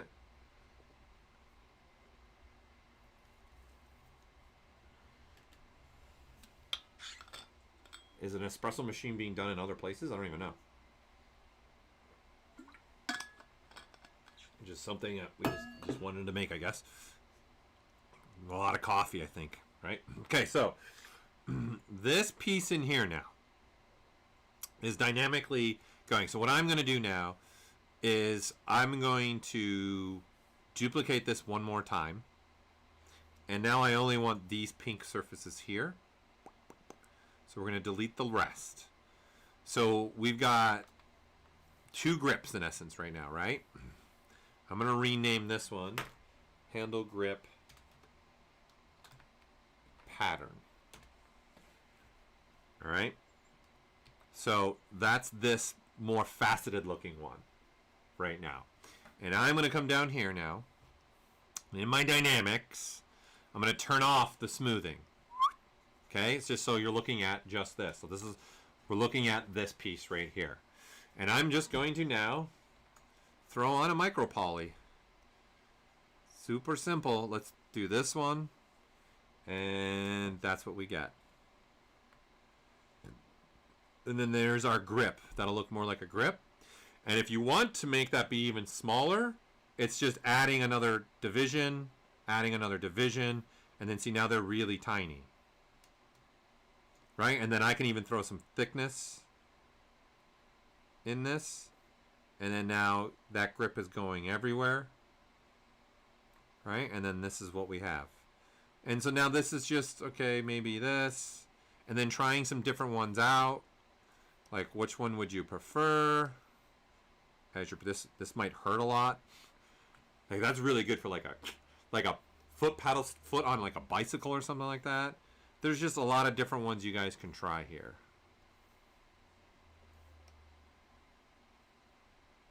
Right, mesh holes. I don't know. A nylon look.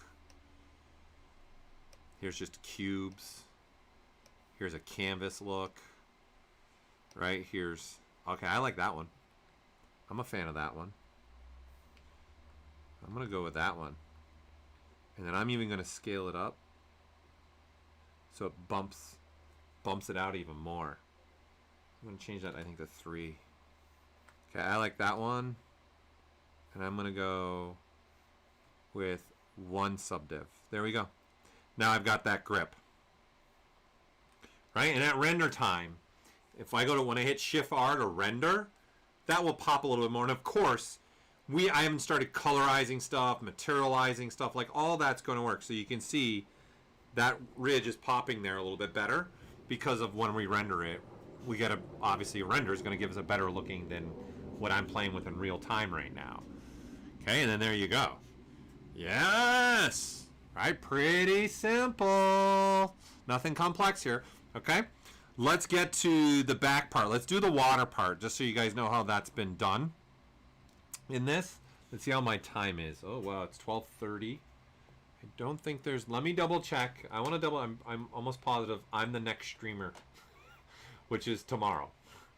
Pretty sure I am the next streamer. Let me just check, see if we got more time for us to be together and mess around in here. Me, I'm all for it. I would stream all day if I could, honestly. I'd sit here and just build stuff with you guys and just talk to you. I enjoy the streaming world. It's a lot of fun. I'm more of like an improv interactive guy. Let's see. Yeah, so I am the next streamer, which is my stream tomorrow at 11 a.m., which I'll be doing my miniature piece, my Miniac piece. So, all right, there's no one after me, so let's keep going then. Bonus! 24 hours? I could do it. I 100% I could do it, because I know I could do it because I did it in college. I did a thing with trying to make a point about video gaming and stuff and how people just get consumed with video gaming. I played video games for 24 hours, and I was in the middle of my union at my university. Me and my other buddy just sat and played video games for 24 hours. We had like a quizzing thing outside of our booth. No one is allowed to communicate with us.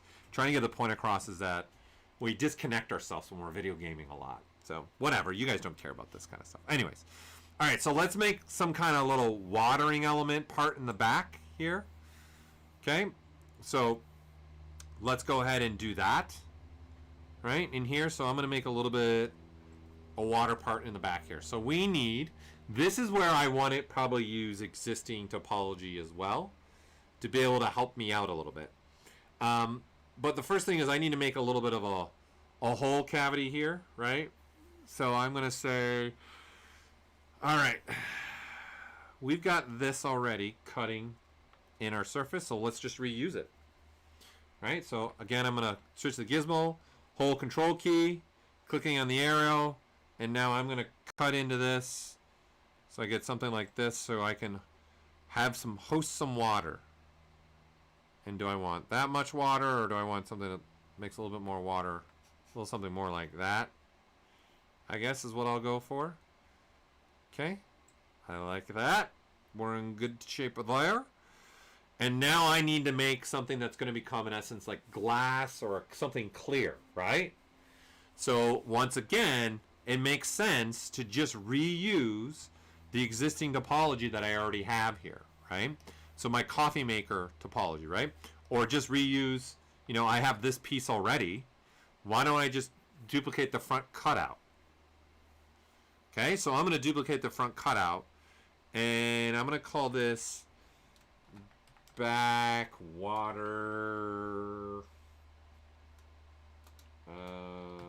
whatever. Okay, and I'm going to have this sit right there. I'm going to make sure I have only one, no symmetry on, and I'm going to center this by clicking this little, I like to use a little guy, right? Like the old MapQuest when MapQuest first came out in the 90s.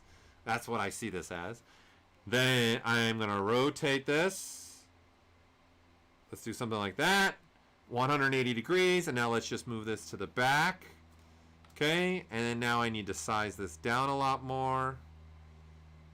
Something more like that. Okay, and it definitely needs to stretch across more. Let's size it down even more. Something like that. This, and I'm going to size it all the way past that ridge portion.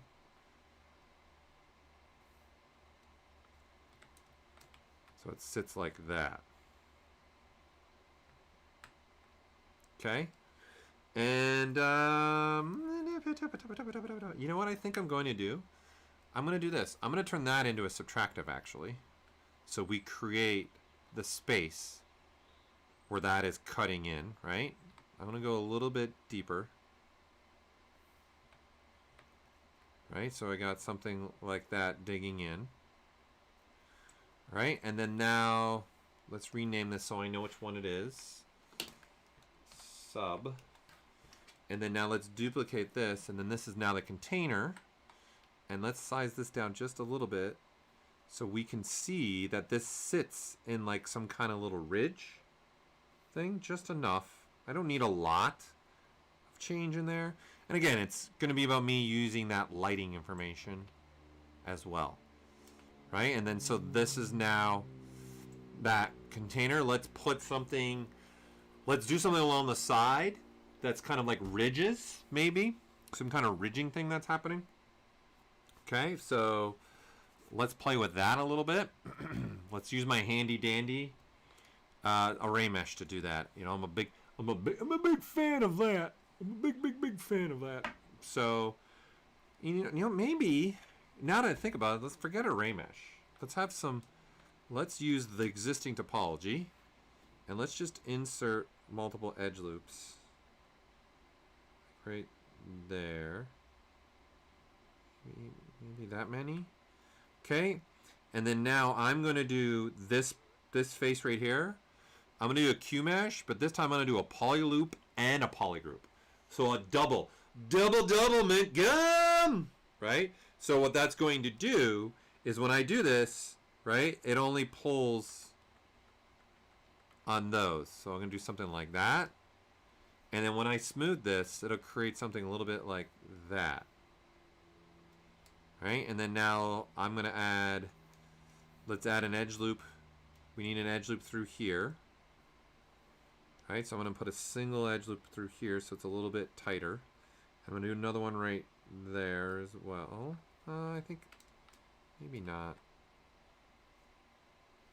Okay, that works for me. And now I think I'm going to, let's change the look of this now a little bit. So I'm going to unmask all these points right here. That's it. So I'm just flipping to the bottom view, holding it on control, right? Look. Look at me. Look at me. Look up here. Look up here.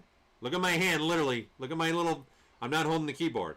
I'm going to hold the Alt key, and that's unmask. So what happens is everything else gets masked, but all the points that are in that box, which is this. And so now I'm going to use my gizmo ability, right, to snap, and now I'm just going to readjust these, and then they're all adjusting. Right? So I want something like that. And I'm going to go in here, and let's just go ahead and crease by an angle. And then now we get something more like that. Right? And then that's more or less what I'm looking for, maybe even, yeah, even less of it. And then I'm going to create another, this time I'm going to use the slicing curve. Create another edge loop here in the back. Just tighten that up even more. Right? And there we go. Just create some kind of repeating little ridging thing there. Like those could be water levels. Right? You might not have as many. There might be too many there. Which we can go and get rid of some, right? Let's do one transfer, right? So if you want to start getting rid of some, it's just taking the Q mesh, right? And then just getting rid of it. And then now I can tap and do every other now. So there's just less of them. And maybe that will look better for you. I prefer something more like that. That looks good. Okay, I'm going to add an edge loop in here. Right? Actually, and then now we don't need, I don't need any of this creased right in here, right? In essence, I don't need any of these creased right in here. So I'm going to repolygroup now. This is probably just me being ridiculous. Just polygrouping by polyloop. Right, so that way I can uncrease, do something more like that. And I'm going to go ahead and now crease that one. Let's crease that one as well. And let's crease this. There. That's more what I'm looking for. Something like that. Alright. So now that we have that, we need some water. Okay? Did you do the reflecting floor? How did I do the reflecting floor? Oh, it's a secret. I'll show you. Okay, and now that I have this, okay, that looks good. All right, so at render time, we're getting this.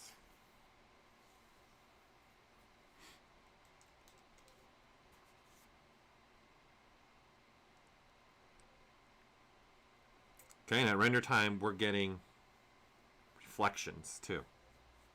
I'm going to show you how I'm doing this, how I'm getting reflections. Okay, don't you worry. Let's now throw some water. Okay, so got to make the sound effects. It's so important.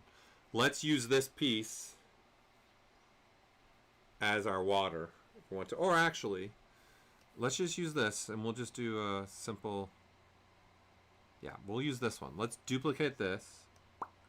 And we're going to rename this water. Okay. And looking from the back. Alright, I'm going to get rid of the ridges on this one. So it's going to be easier for me. I'll just mirror and weld it. So I get rid of, in essence, the ridges. So I have something more like this.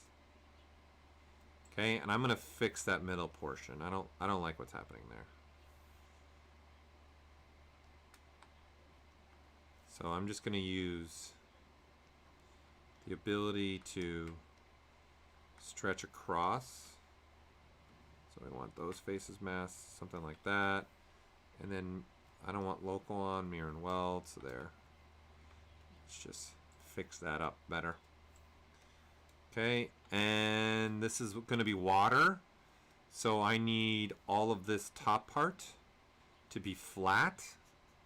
Okay, so just debating on what way I want to go, but there's multiple ways. So these faces here, right? I'm just going to curve this to meet here, and that way that's all flat on the top, because I need that to be flat on the top. All right, let's go ahead and assign this a different color so we can definitely see what we're doing here. Let's assign brush color, fill objects. I'm just grabbing a blue. Okay, and there, now we got that blue. And let's make the water, okay, not so full. Okay, so we'll save this out. And again, we're going to try and see what I can do. Let's get rid of some edge loops through here. So again, edge loops, delete loops. Let that run and see if that can help me. All right, and then you might have to change the angle. Let's go lower.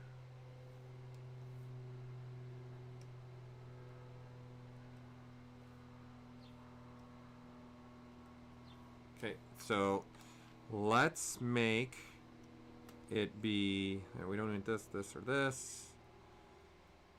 I'd say right about there. So let's move this. Let's move this down. So the water's sitting more there, okay? And now I need this size down, so it's sitting inside. Right, I want that sitting right inside. Now, when we go to render now, it's what's going to become important. When we look at the back of this, okay, we want to render this out. Okay, they're going to need to tell ZBrush at render time, I want things to become transparent. Okay, so I want two things here to become transparent. I'm going to want the thing that holds the water, right? And then the water also needs to become transparent, of course, right? So materials and colors you select are going to become really important for this. All right, so the container, this, right? So let's rename this water. Let's just call this water container now. All right, and then now what I'm going to do is come down here and by display properties, okay, and open up BPR settings. And right here, there's a transparency shading. Okay, I'm going to turn that on, and by default, it turns the shadows off because if something's transparent, really shouldn't be casting too many shadow, really. And then there's a BPR visibility setting here.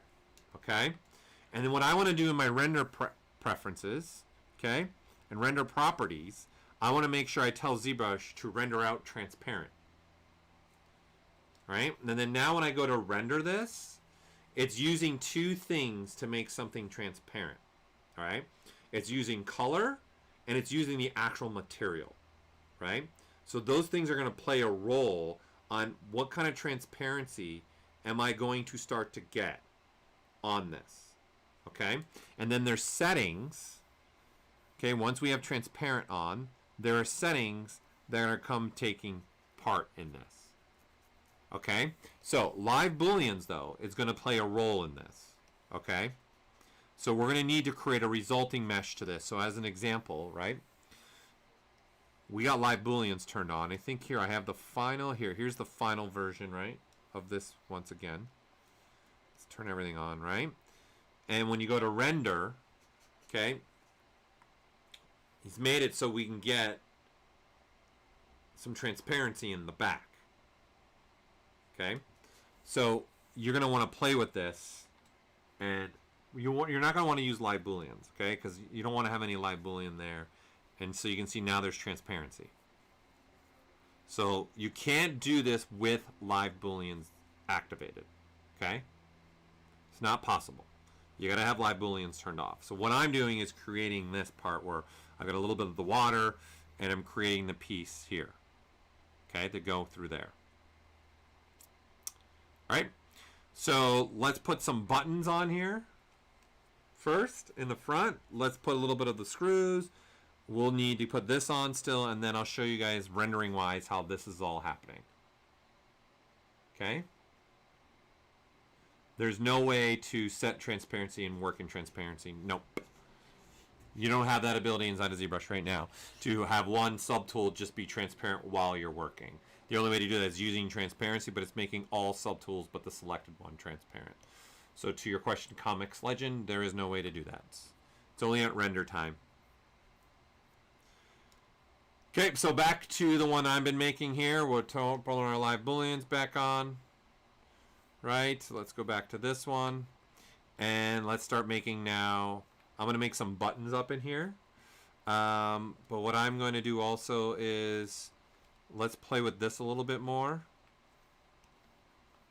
Let's put in multiple inserts. Let's go through there.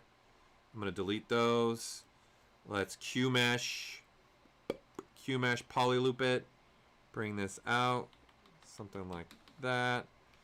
Then I'm going to actually do this, and then now I'm going to delete that one. Delete that one. So now we got a little bit of some kind of little ridging element going through there. Something like that. Okay, I'm going to even make this be a little bit. Let's slide. Let's do this. Let's mask off. Complete edge loop. Let's mask those. That one, and that one. I'm going to inverse my mask and use my gizmo centered. So see you have symmetry on. If you want to turn symmetry off, you can do that. I'm going to turn this on now. And let's make that ridge be a little bit more like that. That way we get that look. I prefer that over what I had.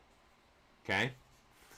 Alright, so let's now make some buttons in the front that you would have to press down on, right? So let's see what we got. Let's just take a, I'm going to take a torus. Where are you? There you go, a ring. Let's align this in the initialized state in the bottom. I'm going to align it along the Z. Okay, something like that. Then I'm going to say, all right, let's turn this into a poly mesh. And let's duplicate this. Size it down a little bit. Let's switch to a different brush. Let's use this. And let's find something that will work with what I want to make in here. No, that would be a hurtful button. That might work. That's an interesting one, right? I think this one could be... I think I like that one. Right, because it's got like a little part for your finger to go. I think I'm going to stick with that one. I like that one. I'm going to make a couple little adjustments here. For me, I'm going to say, let's insert an edge loop there. Let's just do a single. And let's delete this. Let's actually put one here. And then now delete. So it comes a little bit more soft into there. Right? And then, of course, I'm going to need to change my crease level, because this is how it really would look. Something like that. Yeah, there. Maybe let's make this come off a little bit more, just so it's got a little bit more of a raise, so it really feels like it's going to be some kind of button there. Okay, what's going on, Alex? Welcome to the stream, just arriving now, eh?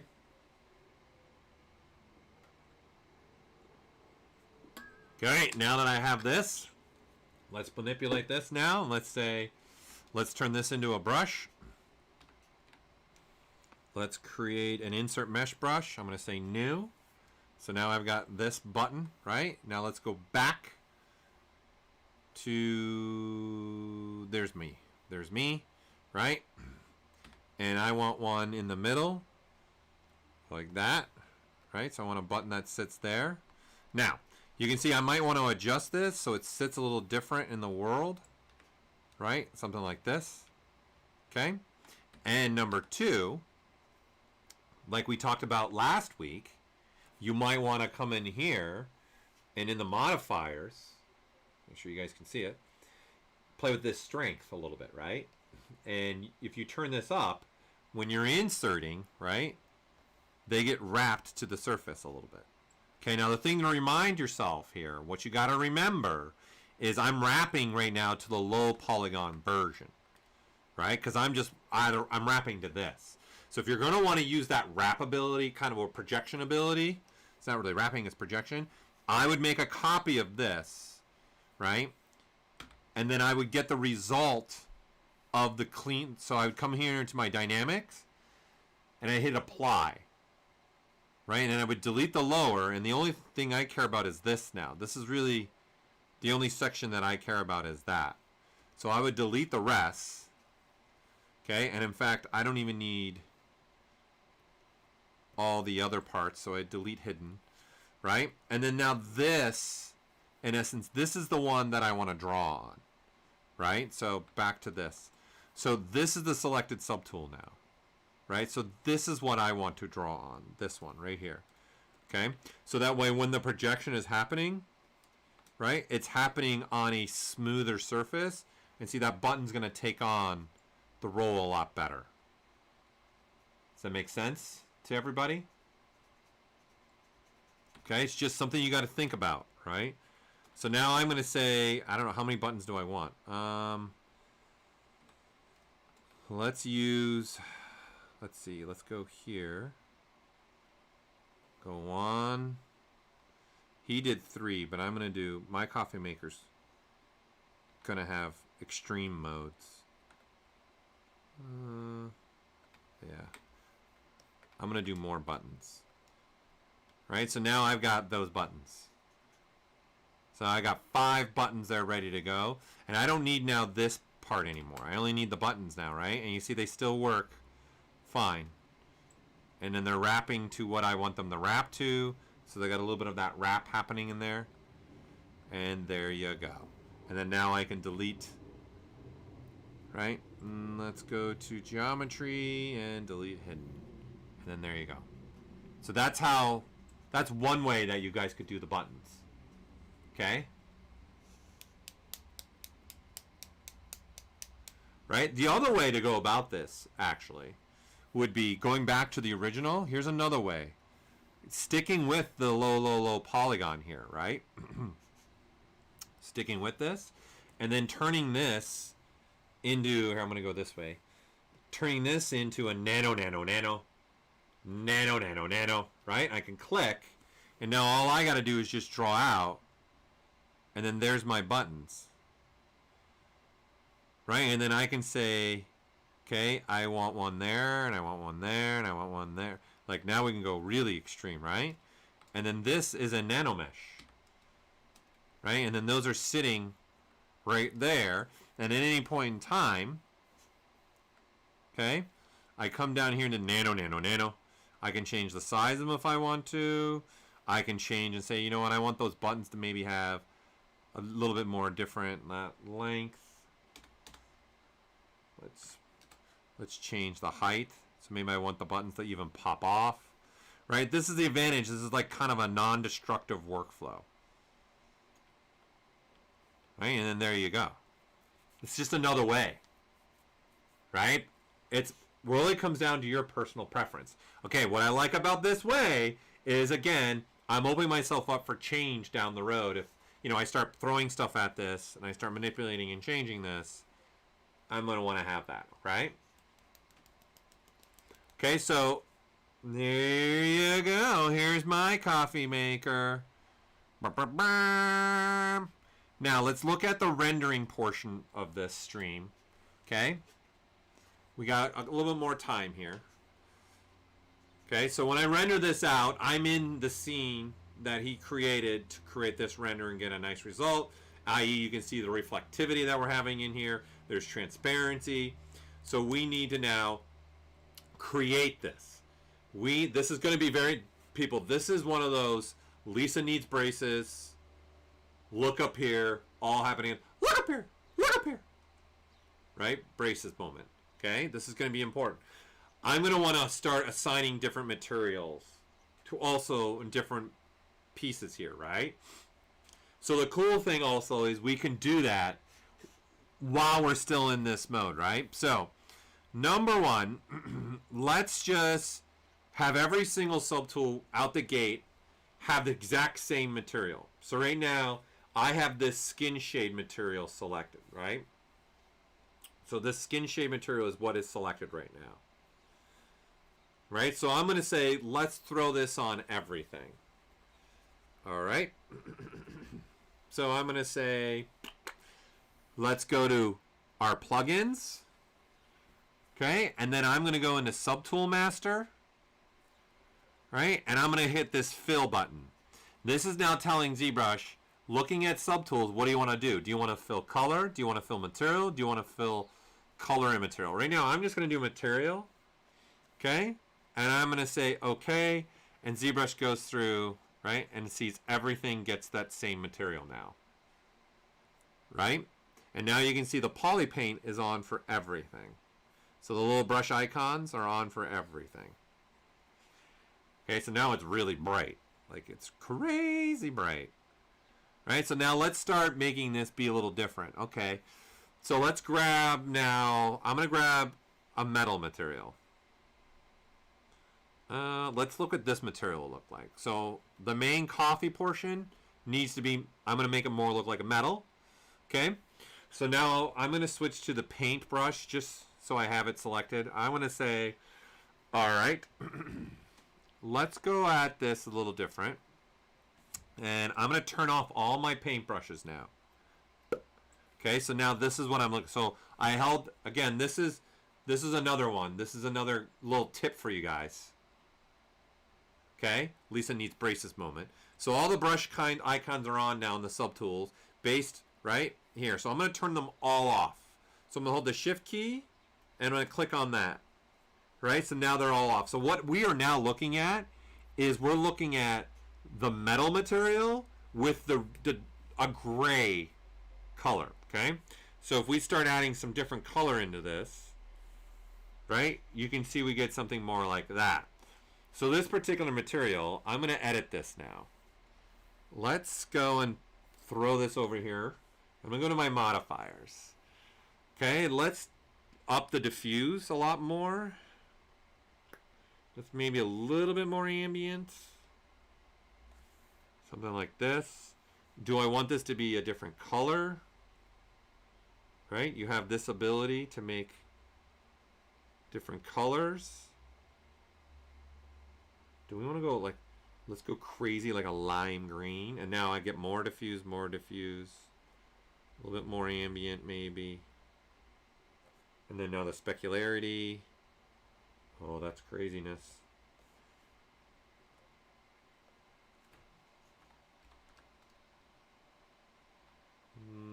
Just playing with that a little bit.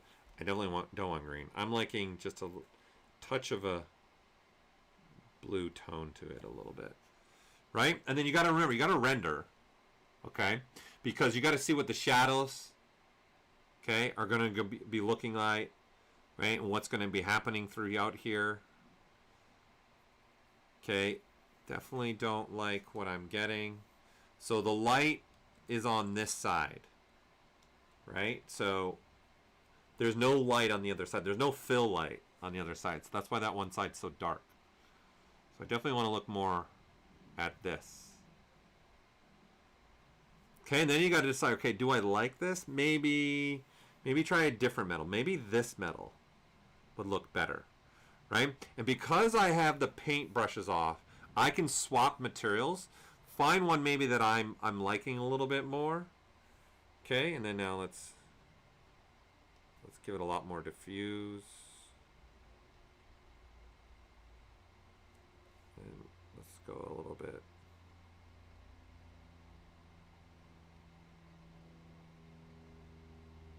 A little bit more. Then the metal lacency is up. I'll drop that just a little bit. Okay. That looks good. And do I want to make this more of a blend? Okay, I like the blend better over the Fong. Okay, there, that's starting to come together for me. Starting to give a little bit of what I want. Okay, so now that I like this, okay, I can switch to MRGB here along the top. Okay, and then I'm just going to say this is selected. Now I'm just going to say color, fill object, right? And then you'll see if I now turn all this on, you can start seeing the difference now. This is now going to stand out because that's kind of the metal portion of this. Okay, and then up this part definitely needs to be more of a different, totally different material. Let's see what we can get in here. Maybe Gorilla. What I don't like about using the madcaps is, you know, we don't want that to be. Okay, the only problem I have with the madcaps is they don't take on the lighting.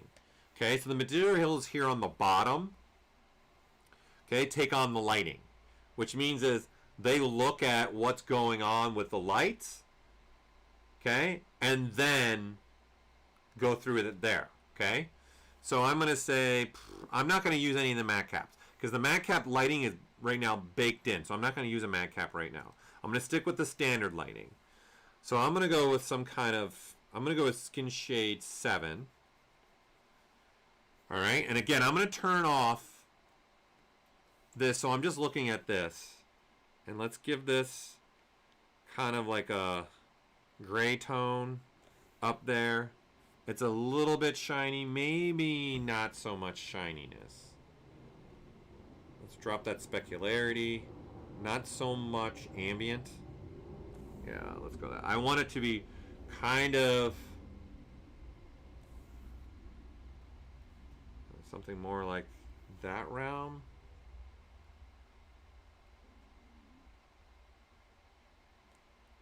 It really comes down to you just manipulating and playing. Let's see, let's just turn some specularity right off.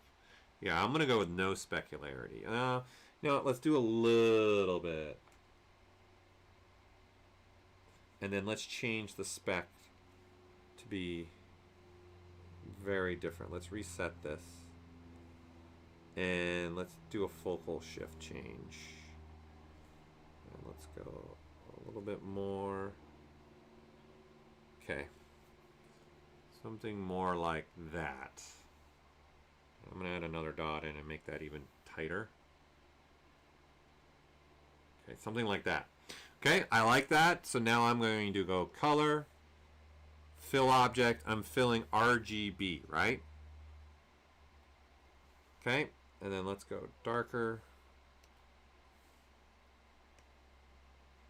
And now let's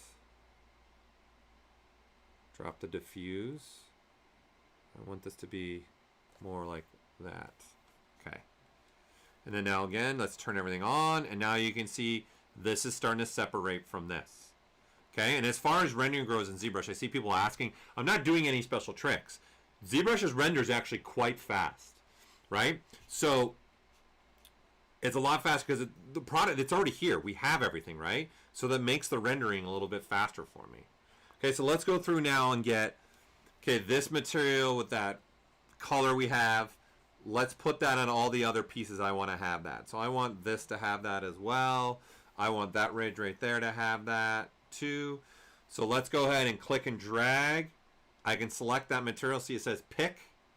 And then the same thing for the color. I can either drag from here. I can hold the C key and it grab the color. And then now I'm just going to click on this. That one needs to be filled with that color as well. Let's make sure I don't, let's say something like that. Okay. And let's make the cutout. So these cutouts here, right? We need those. Also, I'm going to fill those with this color and this as well. So I want something like that, right? So this, let's unmask these. Let's look at this smooth. And let's turn the RGB intensity all the way up. So it gets that color. Right, something like that. Want to see that roundness? I don't want that. So let's go ahead and crease. Let's crease that because I want it to stay like that. All right, and then now you see all that's got it. Okay, that's working for me. I want these cutouts right here to also have this. So let's fill that. So it looks like that. Alrighty. Okay, let's start doing some different stuff in here. So let's look at this. Needs some kind of other kind of metallic look to it. Let's try chrome. Let's try a chrome. I'm going to keep white color. Okay, so this is what's selected right now. Color, fill object. Okay, it's got a chrome piece now. So Shift R. See what that starts to look like at render time. Just trying to find some different materials to make this look obviously very different. All right, and let's try. Let's try this metal. Just not as chromy, not as reflective. I think we might go to chrome and maybe drop the reflectivity a little bit. That's not bad. You know what? I think where I'll use that one is for this piece. I'll use it for this. I like that. And then this piece we're going to definitely use. Let's use that chrome. Color, fill the object. Let's use the chrome. And then this has got reflectivity. So we can get rid of some of the added reflectivity and the sub reflectivity a little bit. Let's really knock that down. Yeah, just more of something more like, and then the curve is going to play a big role on this. Okay.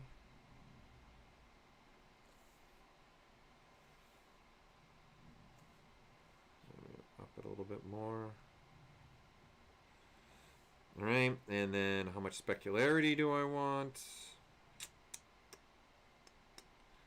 Less, more diffused maybe? No, that's washing it out too much for me. This is rendering, right? Ugh, rendering. Just sitting there playing, play. Okay, that looks good. I like that one. And now I want this to have it as well. Okay, so now they both have that. Let's take care of this on the bottom down here. Let's make this have a completely different. Maybe this. Maybe I will use. Nah.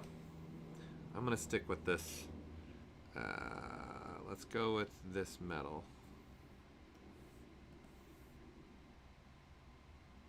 Alright, and I don't like how white it is. So let me turn everything off so I can just play with this. Ooh, hey, that green color looks pretty cool actually. I don't want it so white. Blue's always the safe bet to go to. Just give it a tint of blue. Fill object. Turn everything else back on. Just a slight tint. There we go. We got that. Let's get this now. Right? So let's do something for this. I don't like the skin shade. It's too bright. Do we want to go crazy and go really reflective? Yeah. I don't know if I like that.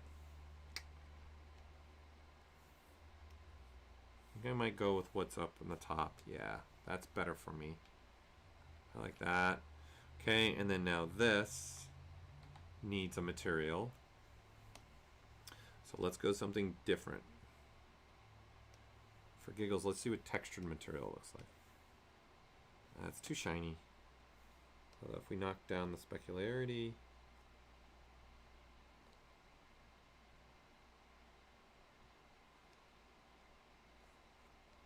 No ambient.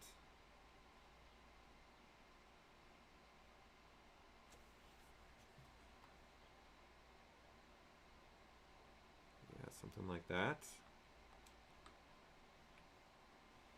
Okay, let's throw that on there. Let's fill that.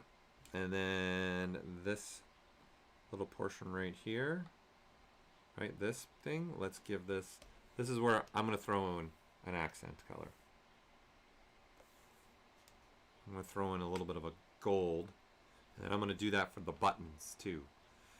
Okay, so now these buttons, right, I've been using them as nano. Okay, so I want to turn the nanos into real topology now. Okay. So I'm going to say in inventory, I'm going to say 1 to mesh, right? So I'm going to convert it, right? And then that's actually converted now, the nanos. So they're real topology now. So let's just take this, and let's split them off. So let's split hidden. Okay, so now the buttons, rename them buttons, and then now I am going to give this the gold. So let's color fill, but now let's give this these black, and let's give it, and then now I have that. There, happy little trees. Okay, let's get back now to this. This is the water container. So I'm going to give this an actual big time reflectivity. Let's start reflective map 1, okay? Then I'm going to say color fill object. Okay, the water can stay with the same material, and now that we have this, okay, we've got something. Now, when we want to move on to rendering, okay, so just like this final one, okay, and if we turn off live booleans, okay, that back part's going to get transparent now, right? So this is how you do this. Do you know how yes, copying a polygroup? Really easy. Multiple ways to copy a polygroup. Okay, but here you go. Here's an easy way, right? So you're in ZModeler. Hold down the Alt key. Click on the polygroup that you want. Let go of the Alt key and switch to the Shift key. But never take your pen off. And then now you can see I'm painting with that. Here we'll. Right, so you see I'm painting with that. And if I want this one, same thing. Right? So whatever polygroup that I want, right? It's just an easy hold the Alt, tap on that polygroup you want, switch the Shift key, and then now when you're painting with that polygroup. All right, Sina? There you go. Okay, back to this now, rendering this up. All right, so live boolean is going to become important to us. So now, I want certain things to not weld together or be used with live boolean, i.e. number one, the water. I kind of want to keep that separated. I want to keep other things separated, like the water container I want to keep separated. You know, there's just certain stuff that I don't want to weld together. Okay? So for me, let's see. Okay, so the body, so I'm going to do a start group. Okay, so I'm at the very top with the body. So I'm in a folder and I've got start groups. This is why I like to use folders. So I'm going to say, okay, there's my buttons. Okay, yeah, I'm going to want those. I'm going to have those weld together. Sure, I'll have those weld together. Okay, this is using a subtract. This is using subtract. Okay, that bottom holder, yeah, let's go ahead and say no. I want that to stay separate. So I'm going to create another start group. Okay, and now what's happening is, this is telling ZBrush these 5 subtools are making up the main body right now. Right? And then now I'm starting another start group, which is this top piece. Right? What do I want that? I'm going to say, okay, I want that to be its own piece. Okay? And so now I'm working along the ways of making the start groups that I want. Okay, so now I'm going to say, okay, the back watering container subtractive, right? This piece, right, is subtracting out. So here, let's turn this off. And there, and turn this off. Right, so this piece is creating the subtract. So I'm going to move this up. I want it to happen in there. Right, so you see it wasn't happening. So if I move it below the start group, see it's not happening anymore. So it's because it's not part of this group anymore. So this I want subtracting, right, out of the main body. So I'm going to move it up. So it starts getting subtracted. And I probably want that, right? See, it's white right now. I want that probably have the same, in essence, click and drag again, click and drag again. I need that to have the same values in there. Okay, so that's good. All right, so this is the front cutout, right, that we're not using anymore. So I'm going to delete that. Okay, so that's the container. I want that to be separate. Okay, I want the water to be separate. So I'm making start groups. So this one's got 1, and now this one's got 9. Nope, I want that to be now its own separate. So I want the water to be by itself. I want the outside container to be by itself. And I want this top part to not weld together. Right, so now let's go through this process. Okay, so this is this piece. And then there's the lower shelf, right, which is that piece. Okay, I'll let that be. And then this is the lower cutting in. That's fine. There's this piece that's connecting to that. Now we've got a handle. Okay, we've got a handle grip. Okay, so this is where I'm going to make a new start group. And then I want this to live up in there. Okay, and then now probably want that to be its own start group so it can actually come out and be actually part of the handle. Would make it more sense. So I want the handle and this piece to be 1. So there's our start group. I'm going to make the gold ring part its own start group, and then the micro polys their own start group. Okay, so what I have here now is I've got a folder with multiple start groups. I've got one with 6, 1, 1, 1, 1, one with 4, 2, 1, and 1, and 1. Right? And this is why I kind of like folders as well. So now I tell ZBrush, all right, let's make the resulting mesh. Okay, so I come in here to my gear, my folder, and then I tell it I'm gonna do the boolean with dsdiv because I've been using dynamic subdivs. Right, so I'm going to click on that, and it's going to go through the folder now and find all the start groups, and then go through and give me the resulting geometry from the live boolean. Then I'll be able to turn off live boolean and start rendering out the way I want it to render out. So we'll let this finish up. And what's going to happen is every single start group is going to be its own subtool. And the reason why I like using the folder system is the folder is automatically turned off, and now I'm looking at the exact same thing, but what I'm actually looking at are all the resulting topology. Right? I'm looking at all the resulting mesh is what I'm looking at right now. Okay? Does that make sense to everybody?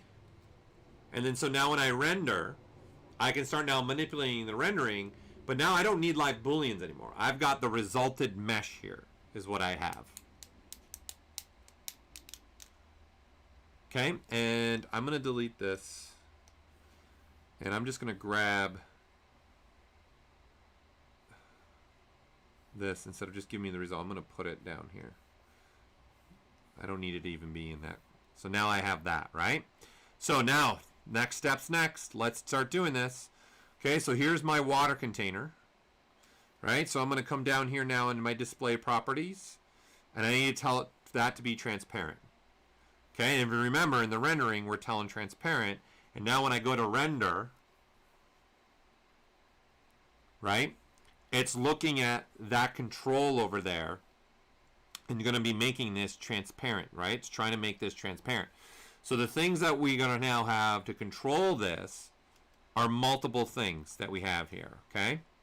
So it's all about your color, and it's all about the material. Okay? So I'm going to turn off the water for now, just so we're looking at this, and start rendering this out. and we'll have no water going on in here.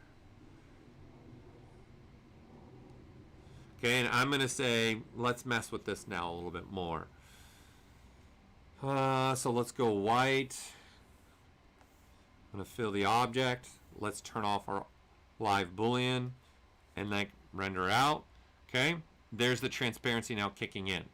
Now what becomes important is color and material. So let's try something really reflective. Let's try this reflective map. Okay, so let's color fill object on that, and let's render that out. Okay, this is going to give a little bit different look to this now, right? So let's try maybe, well, what if we went reflective map, the reflective map material like this? Like that's super reflective, right?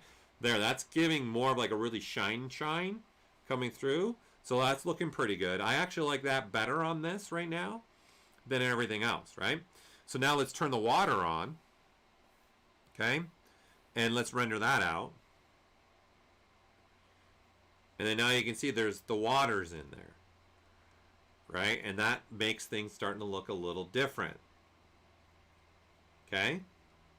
And so now the water itself probably needs some transparency as well. So I'm going to go ahead and turn the transparency shading on for that.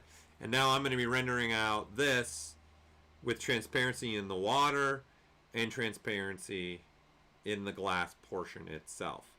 What also could come in handy for you all for this too is giving some thickness actually to the original this piece, right? This water container piece, right?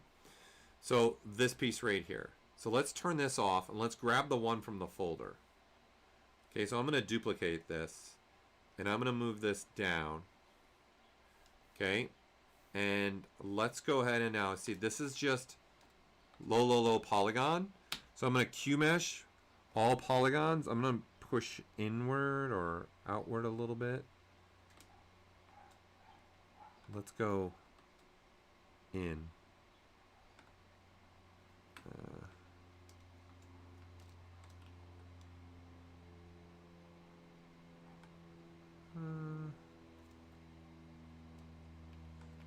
So what I'm going to do is say, all right, let's do this. Let's try this. I'm going to apply it. Okay, so I have this. We know we want this material. Okay. Then I'm going to turn this into a Dynamesh. Oh, Dyna. Okay, good enough. Maybe we'll go a little bit more resolution. Okay, that's good enough. Okay, in fact, this will allow me to even smooth out some stuff. Yeah, nice. Right, and what I'm going to do now is tell ZBrush here, let's turn this material off so you guys can see what the heck I'm doing here. Let's grab, here, let's just grab where you madcap gray. There you go. Okay, so I have this. What I'm going to do now is brush, insert, grab anything. Doesn't really matter what it is. I'm going to hold down the Alt key, insert that in, and I'm going to drag it out. Okay, so you can see this polygroup is white, and this has got the colored polygroup. I'm going to clear my mask, and I'm going to hit Create Shell.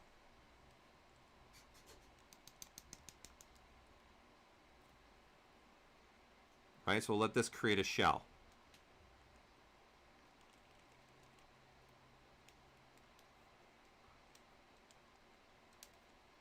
All right, what I'm doing is creating some thickness. So what I have now, right, is an inner surface. Okay, see that? So there's an inner surface there. Sometimes this can help with your rendering. I'm going to go ahead and I'm going to polish this up a lot.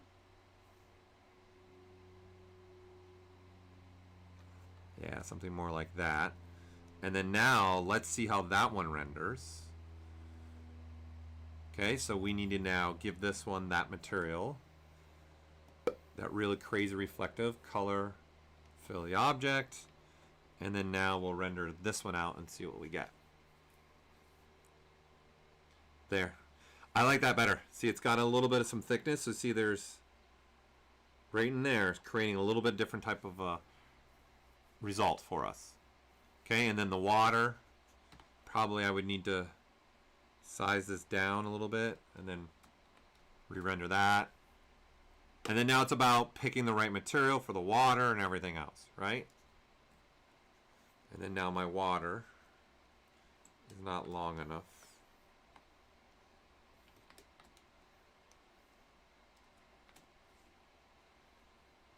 It's that easy. It's that easy, people, right? So this is how you can start rendering in ZBrush, and obviously pretty good to probably turn some perspective on now. And we render that out. And there you go.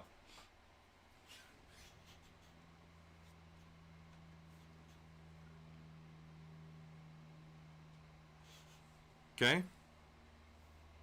And then that's what you have. So, how I'm getting the reflectivity now on the floor is actually quite easy. It's an easy way to get the reflectivity on the floor.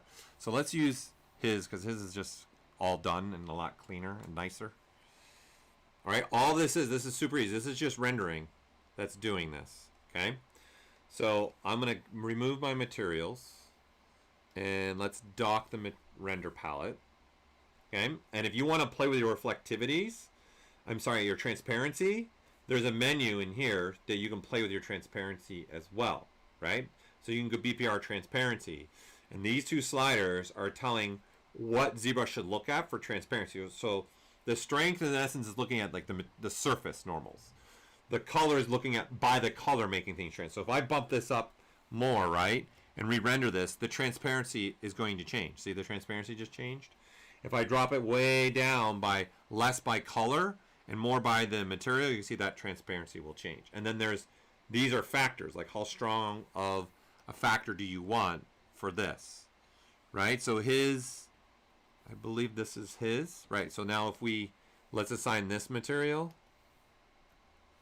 instead, because we know that's really, really reflective, right? You can see what the difference is. Now we can say nothing by color, all by material, right? That's very different now. Like it's very, very strong. So I can say, let's do a lot by color. So it looks at shading values, right? So we can put them both at 100%. And then now drop this down more. And you can see how much. And then this has got an image in it to give its reflectivity. Okay? This particular material, the reflectivity is coming from, let me open up my modifiers. Right? It's coming from this image right here. So you can use, like I can use this instead, see?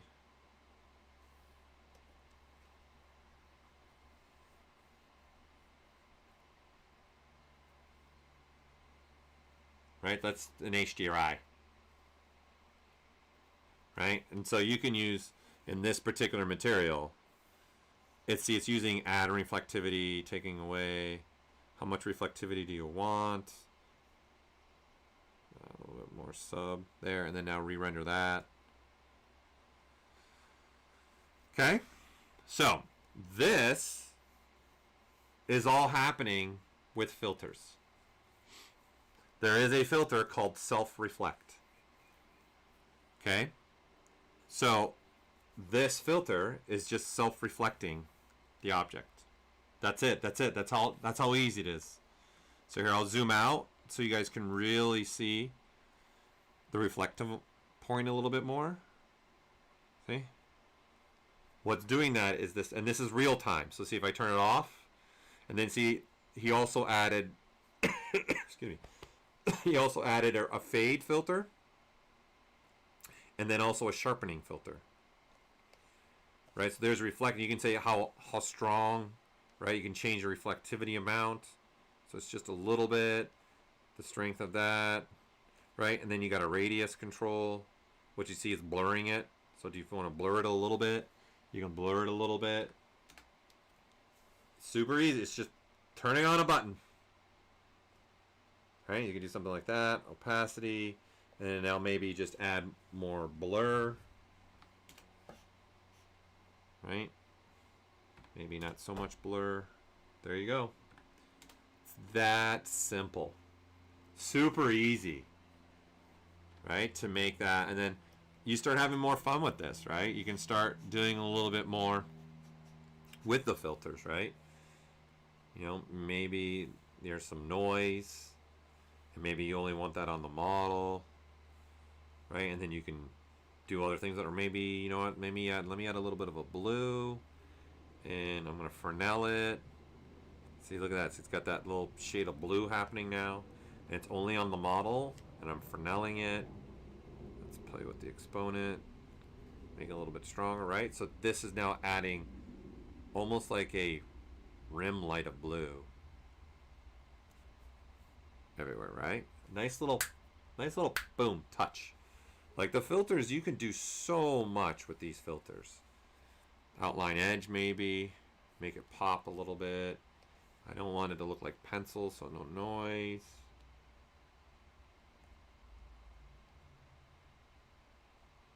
It'll fall off a little bit stronger.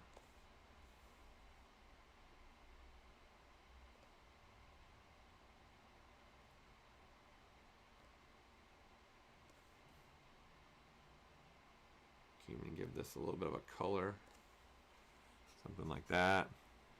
Like it just goes on and on and on, right? So I'm telling you, you can have a lot of fun with these. There's a lot of fun stuff that you guys can do here. Maybe let's add a vignette to this. All right, maybe I want that vignette to be a little bit stronger. So there's a nice vignette.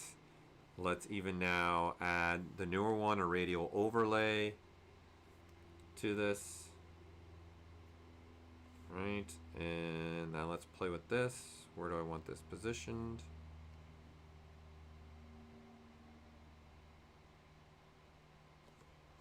More positioned up, yes. Make the radius a little bit bigger. Like that, and then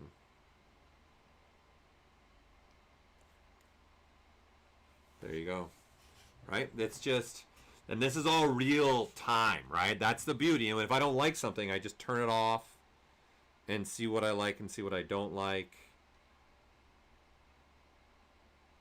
right? So it really comes down to what I'm looking for in my render. There you go. And if you AA half, it'll apply an anti-alias to it. So I've got kind of like a spotlight thing happening. I got a vignette thing happening. But it's all being done with the filter system.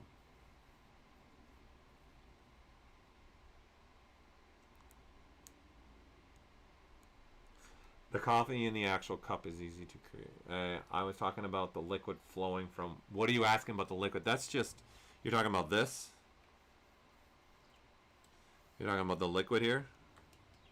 This is just a stretched sphere. That's all that is. It's just a stretched sphere. And then this is a bunch of nanomesh. It's a spherical shape, and then from the distance it looks like it's bubbling up. And then it's just colorized. That's it.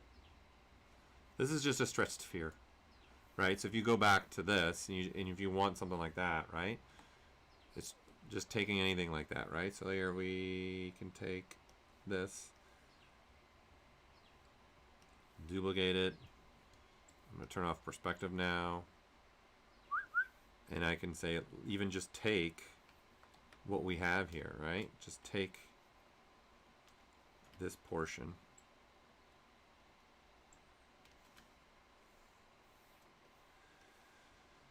And then delete it. And then I'm going to turn this into a Dynamesh. Right, and then now turn on my symmetry and just turn on local as well, size it down, and now it's just stretching it.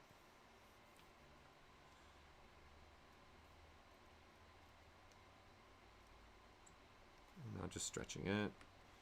And then re-dynameshing, and then now probably doing a little bit of smoothing.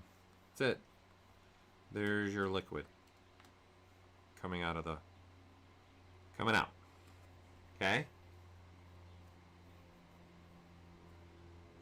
All right, and then the coffee part, right? So let's go back to this one here. Let's grab one of these. So let's just clone this.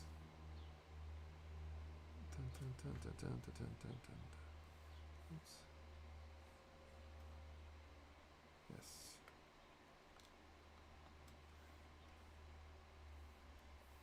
So, and we only want that one. Okay, and this is just from a cylinder. That's all it is a cylinder.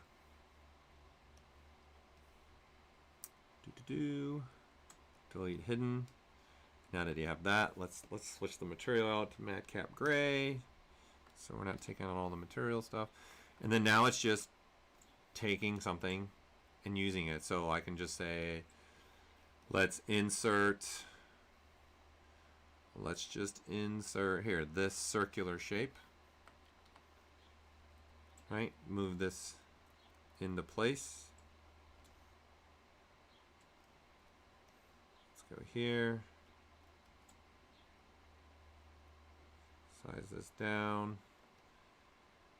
There we go.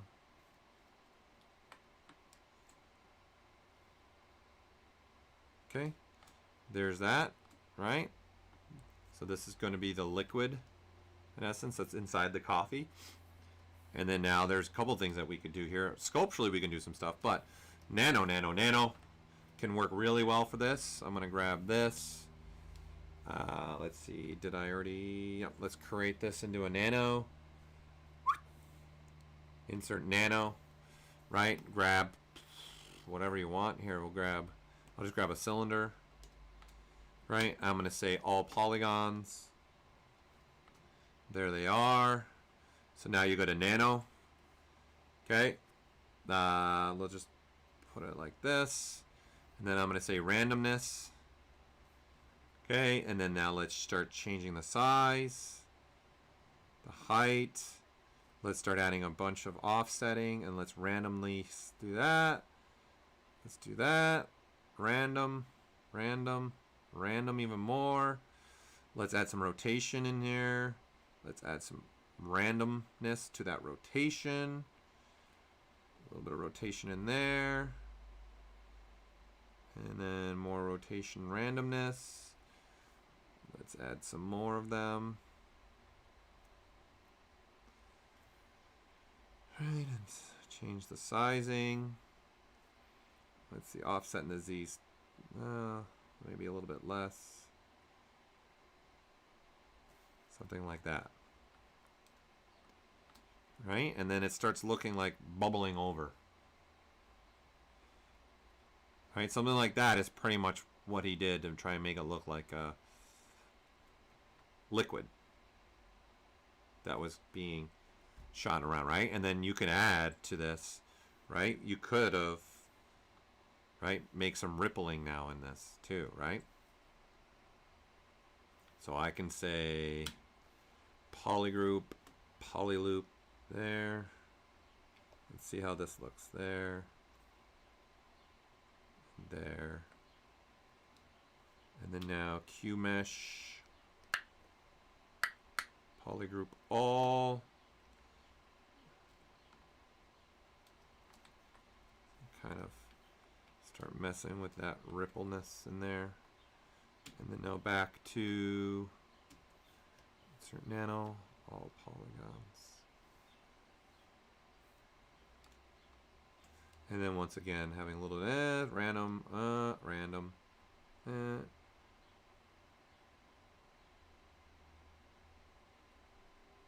Could be some random in size.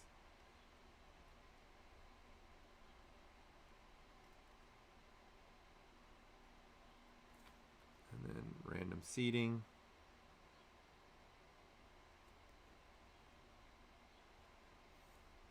And maybe play with that. Right, there's just a lot of stuff for us to do here.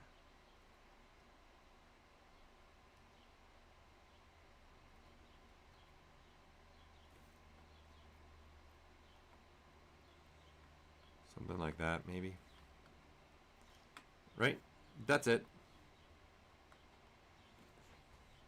Create some noise. However, don't forget, people, about the new stuff. I.e., which also could have splatter would probably work really well. Okay? Splatter will add a nice element to that.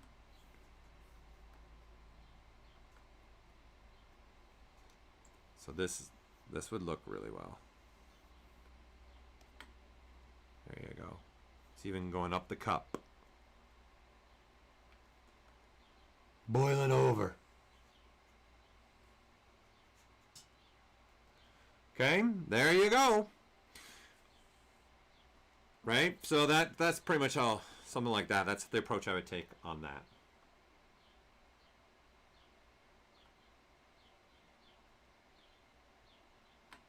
All right, let me see if I just missed any question just came through.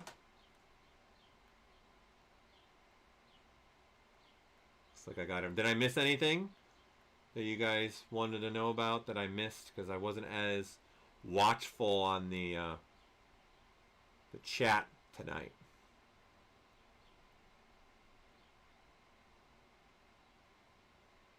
You're confused. Stefano, are you still here? You're a bit confused about undo after move multiple subtools? You have to go to each subtool then.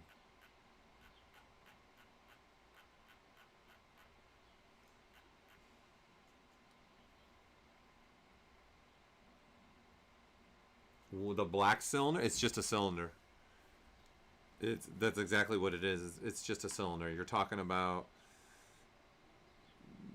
Let's see, I think it's, here you go. You're talking about this? Talking about this piece? It's just a cylinder. That's not anything else but a cylinder. That's all. And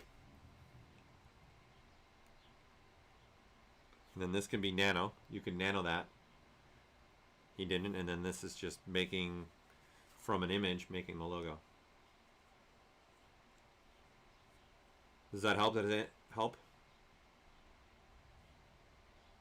What's it doing there? This is because I don't know if you guys have any like a popular brand is Keurig. There's a filter that's a filter to filter out the water when you're making your cappuccino or your coffee. It filters out the water. That's its function. It's a water filter, just like you would have in refrigerators or other things too.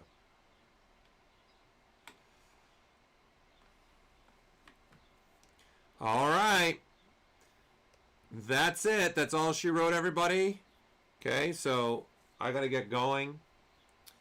So tomorrow I'll be streaming again, but completely different subject. Again, at 11 a.m. I'll be streaming. I'll be doing more of the armature and the Miniac piece for the miniatures. So, but this has been another video of how it was made. You guys asked online how we made the coffee maker in the video that we put up. So here's how we did it. It's just all, as you guys can see, it's pretty much two features mostly. ZModeler and live booleans. That's it. Okay?